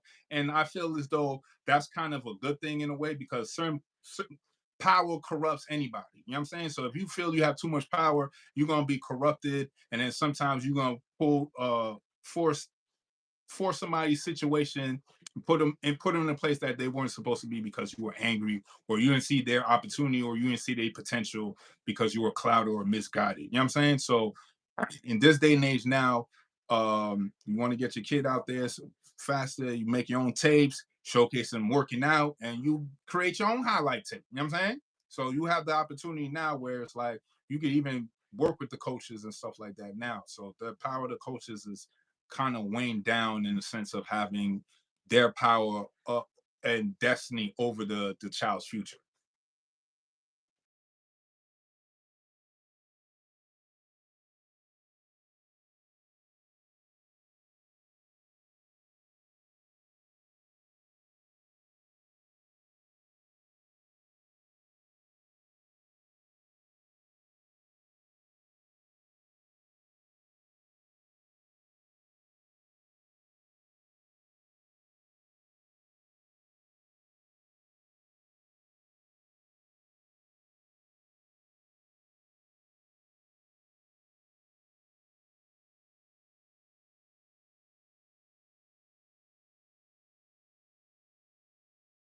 And the structure had the power. So I remember being in school at that time, and we was sophomores, and we was like, okay, we're gonna transfer. The rule was if we transfer, we had to sit out our whole junior year and then play again our senior year. So now if we transfer junior year, we have no senior year. So it wasn't like, okay, you're gonna transfer your junior year because you only have your senior year left. We're just gonna let you ball out. No, that's not how it works. If you transfer junior year, guess what? You just forfeited your whole senior year. And that's how that used to work. So in Texas, they used to circumvent stuff like this. In Florida, they used to circumvent stuff like this by leaving kids behind in the eighth grade. So that way, now when they get to high school, they're a year older and a year stronger, better, faster, whatever the case may be. But in this particular, at this particular portion in itself, coaches had a lot of power. So if a kid had a incident with the coach and he was really a good kid, but he chose to leave the school, the coach could just say, "Yeah, he's not about team ball. He's a high maintenance guy." For those who used to play sports, know what I mean by a high maintenance guy. It used to be no maintenance, high maintenance, and low maintenance. If you're a high maintenance guy, that means you're a guy that comes with a whole lot of problem, a whole lot of attitude. If you're a low maintenance guy, you know how to play very well. You're a team guy, but you have, you know, uh, tendencies to be me, me, me. If you're a no maintenance guy, you're the guy that you want a guy like that. He's not about me. He's for the team. The glory for the team and everything like that. So I can't find this coach name now because and I know where I have it, but I can't say his name right now because I don't have it in front of me. But I looked him up and thank God he stopped coaching like right before COVID, and he was able to progress and move up the college ranks. So I'm pretty sure Amari Stoudemire wasn't even the first player he did that to. So I'm loving today's day and age where the coaches, if the coach has influence, he exercises influence on the player, but the players are left with all the power now. Like a coach could bring you to the school and don't play you. Okay, cool, coach. If I'm not good enough to play for your team or for your system, or you just don't want me here, that's cool too. I have the power to leave. I have the power to say, okay, I'm not going to play here at Michigan State. I'm going to transfer to Purdue. And at Purdue, the coach is going to show me love. I'm going to get a chance to play, and there's nothing you could do about it. Well, they can't go into conference, but you get what I'm saying. I could go from Michigan State to I go to Michigan State to West Virginia and played the very next year. So I'm glad the fact that we live in a day and age where the coaches don't control anything as far as player movements. They can't control who jumps in the portal. They can't control who gets the NIL because NIL, for most people that don't understand, the school may be attached to the NIL based on the area, but the school does not pay the players. Yet the NIL is not coming from the school in a sense where the school is giving them the NIL. The businesses are the NIL. The NIL attach themselves to the school because for beneficial reasons of their own. But the NIL doesn't come from the school, it comes from the business. So again, I'm glad that these players have this type of leverage and leeway that we didn't have. And what you said was so important about experience. Like your parents, my parents, they well, I'm gonna speak for myself. My parents was athletic, but they wasn't athletes. So if I got into an issue with one of my coaches, they didn't have the wherewithal to be like, "Yo, coach, we could go over here, bruh. If you don't appreciate what's going on with them, we could go over here and we could just dissolve this right now." They didn't have the wherewithal and how to move laterally for me to get a better edge. So if I had to go through it with a coach, I just had to sit in that and just do what I can do to get through the situation. Anything else you want to add to that? Just the mere fact that like this changes the game, and it changes the playing field and gives more power to the players now. Of course, they're gonna fuck up and have issues, but that's a learning curve for every man to go through. But just giving them the opportunity to like to make better decisions for themselves and not relying on somebody they just met over the summer, and now they have to build this relationship, even though there's like 90 other people there too. So it just gives them more of opportunity. College is see, high school is different from college. High school, 9 times out of 10, the best players are going to play. That's just how high school works because most high schools have about 40 guys on the team. Most high schools don't have guys playing both ways. Playing in New York City, we all played both ways. Pause. Meaning we played offense and we had a defensive position. When we played upper echelon schools in New York State and they showed up with 70 to 80 guys, majority of those players didn't play both ways. So it really depends on, the different states and the areas and things of that nature. But in college, is beautiful because they're forced to play their talented players because guess what? The real talented players is no longer sitting and waiting to their senior year to start. They're not waiting to their junior year to just get on the field. They trying to get on the field by their sophomore year. So that way their junior year, they could really make a name for themselves. Their senior year, they able to get into the draft and be able to do what it comes to doing that. So again, because of that, teams can't hoard talent like they used to. So I love the player movement and availability for that. All right, y'all. Moving on to our next hot topic. I don't know have you seen these videos, but these videos have been on everybody's for you page, and it's pretty outstanding and interesting. I don't know if you heard of King Charles the dog, but they showed this big yarded kennel of all these dogs getting activated. And King Charles, who's not the biggest dog on the block, but when he come through, it get quiet. Again, he's not the biggest dog. I can't even tell you what breed he is for real, but it was a situation going on with the dogs. He come pedaling up. The King Corso seen him from the side of the eye, put his head down like, yo, yeah, I don't know what's about to happen. The other big German Shepherd seen him, start walking the other way like, yo, I don't know about none of this about to happen. The other dog, the Golden Retrievers, getting activated, and he just stood in front of them, just look at him. The other dog, he looks at him, he leans down, and then the dog put his paw right on his neck and just got close to his ear, and he got real calm. So I don't know if you've seen these, and it's about 30, 40 videos that went viral of this King Charles dog. Have you seen this? Showcasing that there's different levels of men, and understanding that in nature this doesn't matter how big you are, how strong you are, how tough you are, is really based on the energy inside of you. So that in the animal kingdom is prevalent right there with this video, and it's prevalent in real life when you deal with men. So men understand that I don't give a fuck if you're 340 pounds, 6'7". If you violate me, I'm going right through you. So, you know what I'm saying? That don't mean nothing to nobody. You know what I'm saying? So that showcases that there's a certain level of respect for when that dog pull up.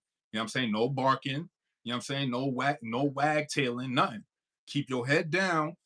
and let bro pass by. You know what I'm saying? And when we done, we could get the barking again. You know what I'm saying? We could get what we need to do. You know what I'm saying? But when bro come through, we just chill. No barking. Don't even look him in the eye. You know what I'm saying? Look the other way. You know what I'm saying? But when he leave, we're gonna be barking again. You know what I'm saying? Just like that. Very intriguing because there are literally about 30 different videos of them, and it's a whole bunch of dogs. It's literally about like 40, 50 dogs, and all of these dogs are in great shape. All of these dogs are well kept, but for some reason, when dogs being dogs getting activated, when he come through with the little baby pedal, it's like, and then they see him, they kind of like play it off and just walk off. It was another dog trying to challenge him, and then he had to step to him, and you know what I'm saying. So it was just amazing. And mind you, he's not the biggest dog, but all the dogs respect his word and respect the way he moves. So it was just very intriguing watching those videos and watching him do what he do. And I think the keeper or the holder does it on purpose to create the situation amongst the other dogs, just to let him out the kennel and just to show the viewers like the type of power that this dog holds amongst the animal world, amongst the dogs. Yeah, so shout out to King Charles. His name is King Charles. If you haven't looked it up, look it up. It's a very interesting watch. All right, y'all, moving on to our next hot topic, NBA playoffs. NBA playoffs. OKC Thunder beats the Minnesota Timberwolves in the Western Conference Finals 4-1, making their finals NBA, first finals appearance since 2012, since they had Kevin Durant, Russell Westbrook, James Harden, Serge Ibaka, Reggie Reggie Jackson coming off the bench. That team was very, very good. So they make their first NFL, NBA appearance since 2012. What do you think about that? They're really showcasing what the NBA is going to be like for the next 5 to 10 years. You know what I'm saying? So this is what the team's going to have to do to build upon to beat a team like OKC. You know what I'm saying? So your bench got to be on point. Your starters got to be on point. And on top of that, everybody has to be healthy. Everybody got to be well conditioned. Because the one thing I see about OKC is like, yeah, they young and them niggas is hungry. They keep running back and forth. They clogging up lanes. When you turning around trying to do a spin, somebody right there picking your pockets. You know what I'm saying? They're running you down, gunning you down. And that's the I feel that's where the new era of the league is going. And I think it's fire because yeah, they could shoot threes all day, they could walk you down. You know what I'm saying? They midi is crazy. So it's like you gotta prepare for all of that. You just not gonna prepare for everybody shooting threes because you have to prepare for that. But then it's like yeah, they could take you to the hole too, pause. So it's like this is a great way of showcasing to the league. Like, hey, this is how we gonna play the league for the next 5 years. So if these other teams don't get the best pieces to beat us, you know what I'm saying? It's gonna be a hard dynasty to beat for the you know what I'm saying? So for the next couple of years. So shout out to OKC. That I love seeing is that this new era of basketball, the teams that as of a couple years ago was bad, but they had all these picks. And one thing about having picks, if you get the particular player that you want on your team that you could develop him in 2, 3 years, who knows what that talent and that potential would develop to. And we see half and half. So we see OKC, a heavily winning team, was drafted to that team. Same thing we see with the Pacers. These particular teams have homegrown guys that when they was coming out of college was not big names, but they fit a certain bill for that particular organization to develop them in a way where they could be successful. I would have said Minnesota, but Minnesota, their team is kind of like half and half homegrown. The Knicks is probably like the least homegrown team where majority of their players was drafted from another team on another team and then traded or signed in free agency. But we're seeing this new wave where if a team has an abundance of draft picks instead of trading them away for, KD or, Kyrie, and I'm just using those guys as an example because they're big name guys, you're going to opt to do the draft and develop young players and hoping that their potential will add to the team, whether they're going to be superstars, a starter, a solid starter, or a solid bench player. When you look at OKC Thunder from 1 to 11, their team is solid, and everybody plays a pivotal role. And they're one of the teams I've seen in a little bit in a while. This is the only, not the only team, but this is one of the young teams that I've seen that only has one superstar. One superstar. The other players are very solid. They're very good players, but SGH is the superstar of their team. Murray, Holmgren, these are solid guys, solid players, good players, have the ability to become all stars in their own right at some point. But everybody has a role on OKC Thunder and it's homegrown. So when you see that with OKC, see that with the Pacers, you're going to see that with Utah, you're going to see that with Cleveland. Cleveland, majority of their team is homegrown. You see that with, again, these franchises, and they starting to have success. We've seen it with Orlando. Orlando got a lot of homegrown teams, and now they are on the verge of making the second and third rounds of the playoffs moving forward. I think so, as long as Ben Carroll stay healthy. So because we're seeing that, we're seeing it pay off. So shout out to OKC Thunder making the finals for the first time in since 2012. All right, moving on to the Knicks and Pacers series. The Knicks won their second game tonight, making the series 3-2, forcing the game six. Well, going to game six is 3-2, basically forcing game seven if they win. No, they forcing game six. I'm bugging because if they lose, they lose. So they forced the game six. So Knicks is down 3-2. What do you think about that? I'm saying? So it's a great win for my Knicks. Awesome. Again, just fantastic win. Just keep hope alive. You know what I'm saying?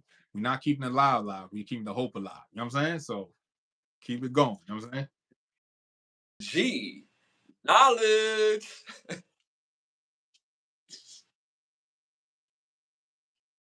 And definitely way to keep our city alive, keep the dream alive, and you know what I'm saying, keep the intensity alive. You know what I'm saying? Um, like I said, I root for the Knicks when I can. The only thing about rooting for the Knicks, I gotta deal with y'all, bro, them damn Knicks fans, because y'all can't win games and then y'all can't. Now all of a sudden y'all gonna turn it on Brooklyn. Oh, it's a Knicks town, G. Like we all can't eat like that. That's how the Knicks fans turn when Brooklyn fans just want to support y'all because we from the same area. You know what I'm saying? Oh, y'all ain't really from New York. We in Brooklyn. What you talking about? So it's the Knicks. So now you got Brooklyn fans like, let's forget it. I ain't gonna support y'all there. Hope y'all take the burger. You know what I'm saying? If it gonna be all that, we can't even support y'all. Y'all gonna turn on us like we not fans. You know what I'm saying? Like where they do that at? You know what I'm saying? But for the sake Saying you just got part of their passion. We just passionate about it. You know what I'm saying? It's 60 years of passion. You know what I'm saying? Just somebody just bless us. You know what I'm saying? Just one time for the one time. You know what I'm saying? We just want one win, son. We get that. We're gonna be cool for another 60 years. We don't gotta never go to the finals again. We get this one finals win. I swear to God, niggas gonna be so cool after that, son. Like, I swear, it's gonna be mad peace everywhere, son. But shout out to our Knicks for keeping the hope alive, man. You know what I'm saying? Keep our spirits up. You know what I'm saying? Like, we need this. because I'm not one thing I do love about the Knicks resurgence, right? Because the Knicks been ass. So the Knicks resurgence has revitalized y'all fan base so much to the point if you're in New York City and you're not wearing a Knicks jersey or Brooklyn Nets jersey, your jersey is not surviving the city.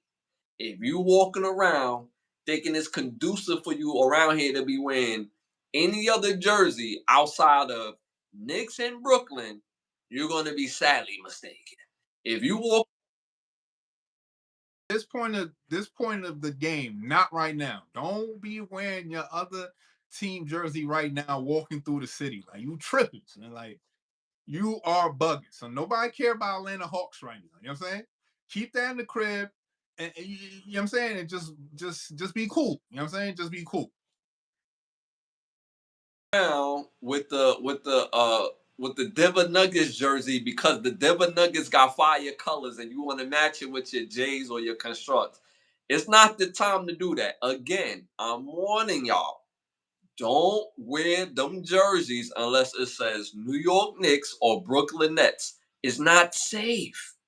Trust me, especially right now. So I like that aspect of it. It was like, yo, you got a Utah Jazz. Yo, he got a Utah Jazz jersey, and anything is liable to happen. So I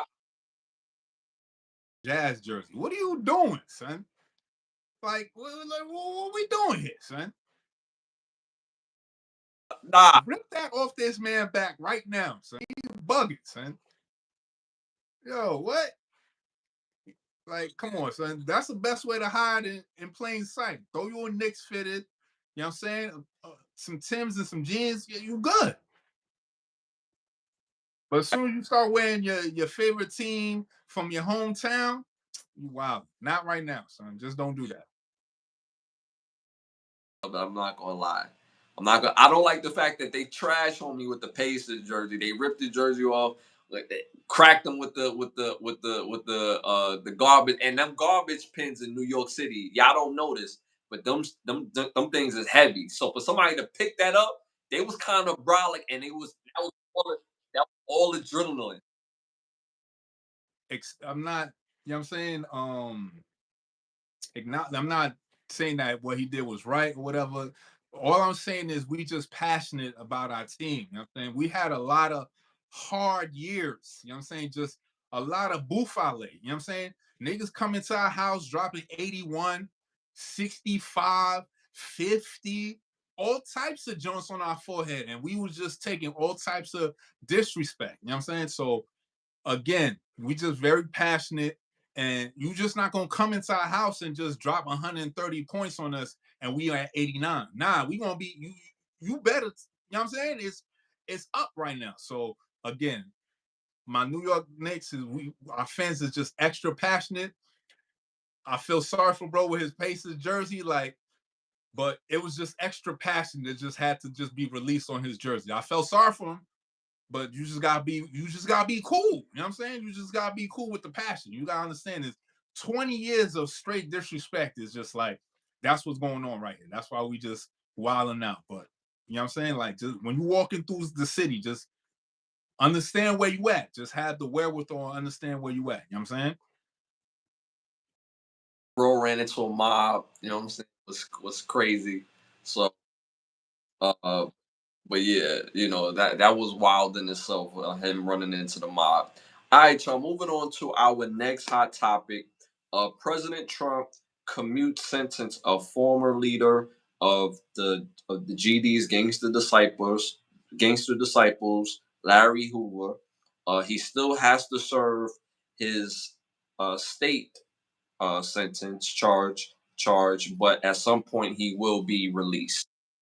They haven't said when, but at some point he will be released. Larry Hoover, for those who don't know, was sentenced in 1973 and has been in jail ever since. He murdered someone, and then he also had drug charges. So I believe his drug charges was federal, and his charge was state.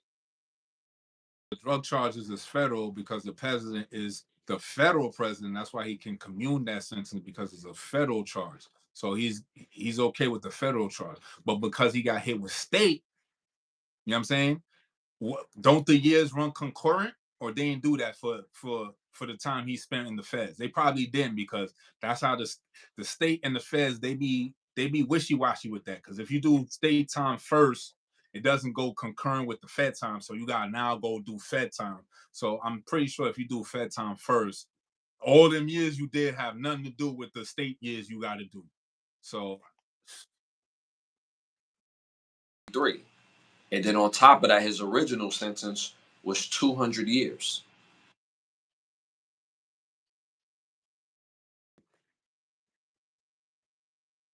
like what?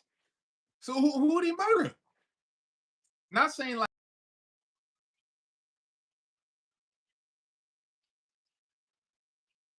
Right. 200 years. Bro, 200 years is like, yo, to hear 200 years is like, so y'all don't even have the decency to give me a time that I could just kind of like look forward to. Like 200 years, like you could say 50 years, and it's like, all right, if I get out at 75 or 80, if I live to that, okay, I'm gonna be getting out. But to say 200 years is like, dog, like really, are you serious? Like, what I'm gonna do with 200 years? Like, that's crazy. That's crazy. So they gave him originally 200 years or 5 life sentences. since it was 1973, what like can is there any way we could go back to the evidence that they have to make sure that you was charged properly? You know what I'm saying? Like reopen this case real quick. Like why do you have all these years for you know what I'm saying for a murder, not mass murder, one murder. 1995, because from 73 to 95, that's a whole lot of time. How many people were born, grew up, was able to go to college, choose law as their profession, become lawyers, and nobody do nothing? This is why it's like this whole system of the law of law is very funny. It's like ain't no way in hell you tell me all you people is like, oh, I wanna be a lawyer and do good and this, that, and the third, and then you go get your law degree and then you go do corporate law. You go get your law degree, you go over here. Meanwhile, niggas is sitting in prison all day. Even though you in corporate law, that don't stop you from doing criminal law. You know what I'm saying? It don't stop you because you still have the degree and you still have the license to practice law. So just because your profession and your expertise is corporate law, does that mean that you can't do criminal law? You just have to go and study the procedures of criminal law because it's not going to be the same as corporate law. But yet and still, you still in the same courtroom. You know what I'm saying? So the game is still the same.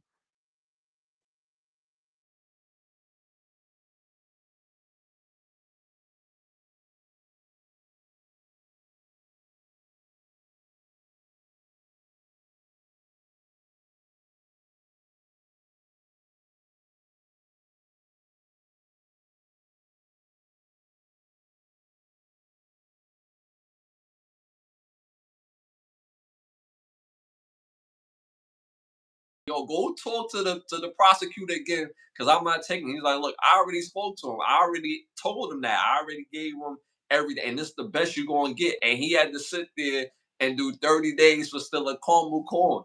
And he said, the only reason why I stole the caramel corn is because I haven't had a decent meal in years. So you know what I'm saying? I want a little caramel corn with the rice that I eat every night. And it was just that simple. And it's not funny, but it's funny because the law is crazy where they'll give you 30 days in Rikers for stealing caramel corn. Like even if like you don't even want to touch this Larry Hoover case and this, that, and the third, or touch any cases where people may or may not have been criminally charged correctly or incorrectly, there's still sundown towns, still in the law books. Y'all don't go back and change the law books in them sundown towns. Why is that? Y'all don't even prosecute the KKK. Where's the RICO? Where's the RICO for KKK? Y'all got RICO for the Bloodhound Brims. Y'all got RICOs for MS-13. Y'all got RICOs for all these other institutions. But where's the RICO for KKK? But from 1973 to 95, KKK was around, drug dealers around, all these things around. While Larry Hoover was locked up, why y'all had opportunity to go to law school and y'all still didn't do none? In 2025, these things are still here, but yeah, y'all still want to get paid for work. What? Sure, that's crazy, son. Yeah, so I mean, at some point he will be getting out, um, which is great, but they haven't said when yet. So that's why. Well, that's why. So President Trump did commute his sentence. Um, all right, y'all. Moving forward to our next hot topic: college football 26. The official trailer has dropped with the new features. I don't know if you've seen the video, but the video is fire. They haven't confirmed the feature that I wanted, but the features are is fire to the new college football 26 trailer. Have you seen it? School, the high school route where you did back in 2014, that's all that matters. I don't understand why they didn't do that for 25. Like, why do y'all do that shit? Y'all had the blueprint in 2014. Just take that same blueprint and put it with the new graphics of 2025, 2026. Why do y'all do this? So now I gotta get the new 2026 game with the features you could have put in 2025.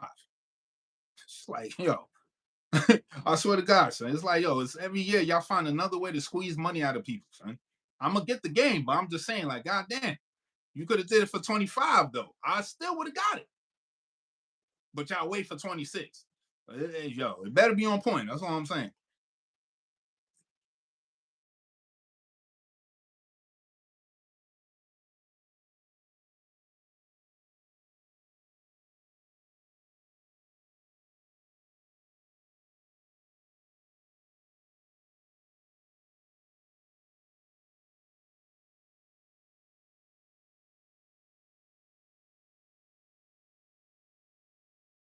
So they could have built it up for the 10 years that y'all been in the hiatus and brought it out for 2025. Let me know that, okay, it wasn't ready for 2025, but it better be ready for 2026. You know what I'm saying? Like, that's a feature that I don't even know why y'all took off. Just make it better. You know what I'm saying? Just make it better. That's all. I'm biggest ink with the game in itself because I love the game. Like I play it all the time. Right now, I'm in season 2045 right now. So that's how. And again, y'all, we in 2025. My season is 2045. So that means I've been getting busy on the sticks. Pause in college football, right? So my biggest ick of the game is that I can't take my created team and put them in my offline. I can only play with them online. I want to play with Brooklyn College offline against, Ohio State. I want to play against Alabama, Florida, with Brooklyn College, or St. John's University, or Georgia. All these are the teams I created. Those that I want to play offline with those teams. The only teams you can play with offline is the teams that come, that you have that come in the game. But all the teams that you create, you have to play with them, and you can only play with them online, which is cool. But I'd rather have it offline. So that was my only ick, and my second ick that I know that's in the game is that they didn't have the proper coaches. They had generic coaches, and if you have generic coaches, you don't know who's moving to what and why it's important that this new coach is hired over here. Like it's not important because you don't know the real name. So now they put the real coaches in the game, which is going to be so fire because it's easier to track. It's easier to know who is who. So that part is fire. They also confirmed that the new lighting system, the team lighting system, it is so fire. Like so when a team comes out or if they win, their logo is going to be in the sky as a light show. That's fire in itself. They brought back high school. They brought back the high school road to glory. They also put the decision day in high school road to glory. So now when they choose in the school, they can sit there at the press conference and pick from the hat. That's fire. That's fire. I can't wait to do high school pause, road to glory just to pick a hat. You know what I'm saying? Just to do that. That's fire. Me personally, I would have been fine. without the high school, but you have to have, if you're not going to have high school, here's my thing. If you're not going to have high school, at least have the high school All American game. So that way you have some sort of high school. But now, if they bring it back high school, put the high school inks, make it feel like it's high school as well. So this is a part of it, decision day. Um, and then they added a whole more of the catching modes, which looks so realistic, and it's I can't wait to get my hands on this game. I am gonna hold you. Like the new catching radius looks crazy. Another ick of mine that was I had to get used to was the option series. They had reversed it before. Every time you press the X, you pitch. This time you didn't have to press nothing. If you didn't press nothing, the quarterback will automatically give it if you didn't press nothing. Before, if you press it, you took it. So it was the opposite of way how they did it previously before, which I'm used to, and I hope they change that. So those are some of the things that they confirmed for 2026. What do you think about that? And they added the two newest teams to D1 college football, which is Delaware University and I believe Northwest Missouri or Southwest Missouri. So they added those two teams to the D1 ranks, which gives it more teams. So that's so lit as well. Like I said, I can't wait to play. The gameplay wasn't too bad. The passing mode was ridiculously hard. When they gave the ability to do classic passing, it's so much better than it's a much better time when you switch it to classic passing. The running game is popping. They added the boomstick to 2026. They did show that they added the boomstick back. I don't know if I'm crazy about that. I like the new tackling a little bit better because the boomstick could kind of get egregious where you see like a little back truck of big players like you know what I mean? Like you would probably break the tackle, but just to cleat him is like that's a bit egregious. You know what I'm saying? So I like the I really like 2025. Just build off the great parts of the game and just continue to build it from there. So I'm looking forward to playing this game. July is going to be here before we know it. So I'm looking forward to having this game. Anything else you want to add to that? Yeah, so looking forward to the college football 26. They need to invite me down there. You feel me? I live in Orlando. So I'm literally 10 minutes from their headquarters. Invite a brother down. I want to test drive the game. Let them you let Terry play, and I know I play better than him. So I want to play the game. So EA, call me. I'll pull up. Let me get that test run. I'm right here in Orlando, baby. So let me know. All right, y'all. Moving on to our next segment. Our next segment is brought to you by Bravo Section. Make sure you go to bigbravosection.com. Again, bigbravosection.com. If you're in the Miami area, you can book a session with one of the best photographers in the world. If you're not, you can still book that session. They'll come out and take care of your session. It starts at bigbravosection.com. You got any words for us for the Black's Law Dictionary? So the first word on the list is abandoned property. So property over which the owner has given up dominion and control with no intention of recovering. So you leave your property with no no real plan of coming back and taking over and keeping the property in the family. So you've abandoned property by giving up your dominion over it. So next word on the list is amnesty.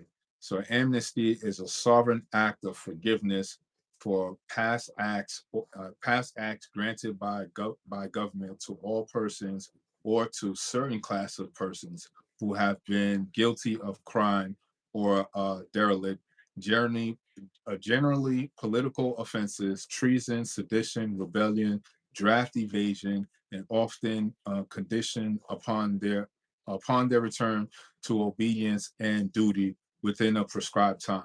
The 1986 Immigration Reform and Control Act provided amnesty for many undocumented aliens already present in the country. Right, so that's amnesty. Amnesty. So next word on the list is a pardon. So a pardon is an executive action that mitigates or sets aside punishment of a crime, an act or of grace from government power which mitigates the punishment the law demands for the offense and restores the rights and privileges forfeited on account of the offense. A pardon releases offenders from the entire punishment prescribed for offenses and from disabilities consequent on his conviction and restores his civil liberties. So a pardon is very important than an amnesty because it gives you back all your rights and it gives you back your civil standing in society as well. So you get back your civil liberties and the conviction that you received before getting the pardon, that conviction now disappears from your record. So it's like you never did the crime. So that's why a presidential pardon, it holds so much weight because it's an executive action from the executive position, which is the president, which is the highest power in the corporation of the United States. So the president has the highest power to pardon you, and you get all your civil liberties, not your human rights, but your civil liberties because you're underneath the corporation of the United States. All right. So last word on the list is extraterritorial, and it means beyond the physical and judicial boundaries of a particular state or country. So the words this week were abandoned property, amnesty, pardon, and extraterritorial. Make sure y'all send my bro some words. You look them up, have them ready for the next show. Again, these words have power, and we have to learn the real meanings behind them because we use words every day out of context, such as narcissist, such as just all types of stuff that we use all the time. That again, that we just say it within the culture or we say it within everyday life, and we don't use it properly. So make sure y'all send them some words, but be serious on sending those. I'm moving on to our next segment. Oh, again, y'all, again, make sure y'all tap into my new EP, Winners Loyalty. Again, my new EP, Winners Loyalty, is out right now on every music platform. Moving on to our next segment, our Keep the Lie Live segment. Keep the Lie Live. So my Keep the Lie Live this episode is I've been seeing a particular woman on my For You page. So this means that this lady is making her way and gaining some traction. I don't want to say her name yet, mainly because I don't want to give her credence to her nonsense. But ladies, I will say this to you. We need each other. We need each other. I'm not a man without a woman. You're not a woman without a man.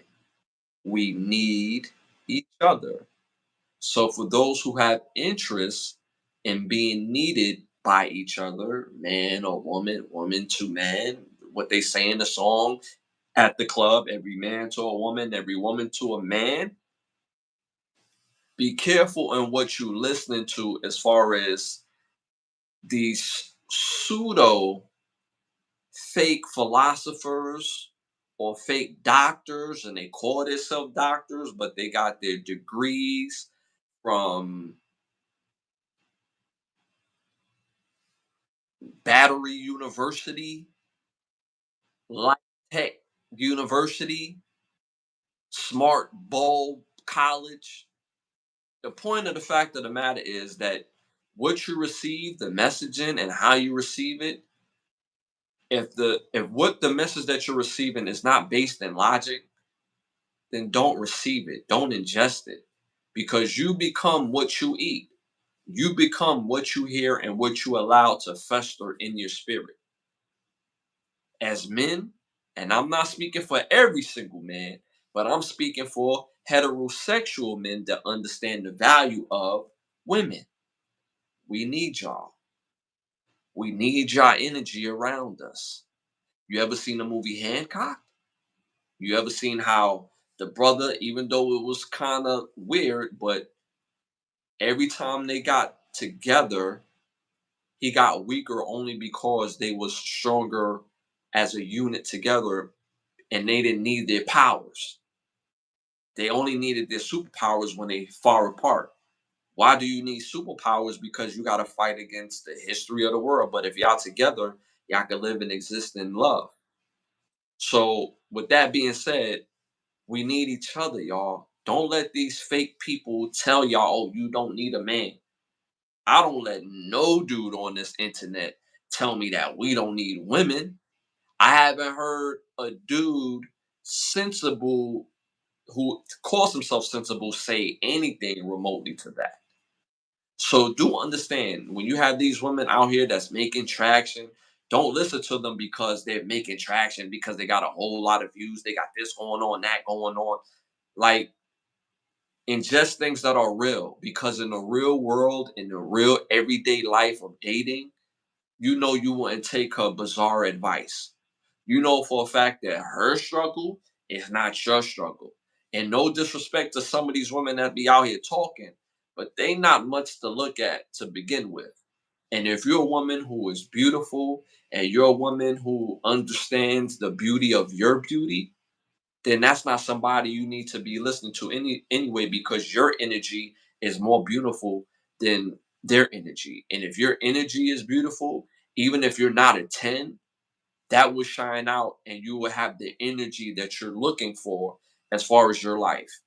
So if you have negative energy, you have a nasty disposition of yourself, then guess what? You're not going to have no men around you, or the men around you is going to be real grimy. You get the energy that you invite.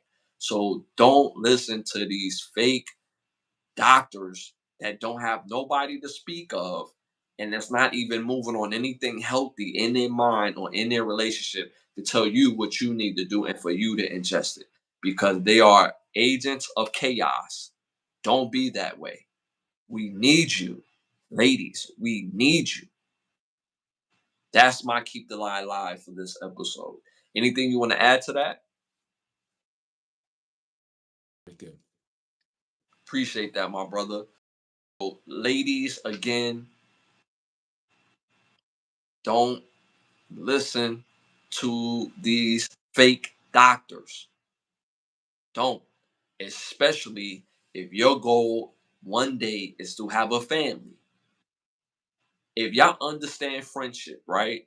In order to be somebody's friend, you have to be what? You have to be friendly. In order to have your family, you have to have the mind and disposition of family. Simple and easy. I want to thank y'all for tapping in tonight. Again, we appreciate it every Thursday and every Sunday at 10:30. Again, I want to thank some of the sponsors of the show. Bravo Section, Button Snaps, OUV Records. If you're interested in becoming one of the sponsors of the show, you can hit me on Instagram at Ashley Lovechild, or you can hit my bro on his Instagram at Again, if you're interested in becoming one of the sponsors of the show, hit us up on Instagram. Also, I want to thank the presenting sponsor of this podcast, which is Button Snaps, where you get the finest of movies, shows, and documentaries for your viewing pleasure of $4.99. Again, that's button hyphenated sign snaps.com. That's button hyphenated sign snaps.com. Again, my new EP is out right now. Again, it's called Winners Loyalty. Winners Loyalty is on every music platform. Tap in. It's a fire EP, 6 songs. Make sure y'all tap in. I can't wait for some of y'all feedback. So again, continue to show some love. I know my bro got his website. Make sure y'all tap in. Again, thank y'all for tuning in every Thursday, every Sunday. Again, tap into the membership portion of the page, different memberships, different access. We also have merchandise, so make sure y'all tap in some fire merchandise at that as well. Also, I feel like I'm missing one last thing. Duh, duh, duh, duh, duh. Oh, again, we're on the road to 20,000 subscribers. We're a little over 11,000 subscribers. So make sure y'all tap into the rewatch portion of this page. Got over 430 videos for rewatch right now, over 430. So make sure y'all tap in. Great for conversational starters with your friends, family, co-workers. Show that love. Hit that all notification bell. You just never know when I'm gonna pop up on any random day, any random hour. I'm gonna be doing a show on directly from TikTok. I'm gonna let y'all know the days soon on that. So make sure y'all be ready to tap in for the TikTok show. I'm gonna do a show every week off of TikTok, and I'm also gonna have something on stream as well on Twitch. On Twitch. So be ready for that as well too. So again, we thank y'all for y'all support. Again, y'all already know it's love, and we see y'all next time Sunday at 10:30. We out.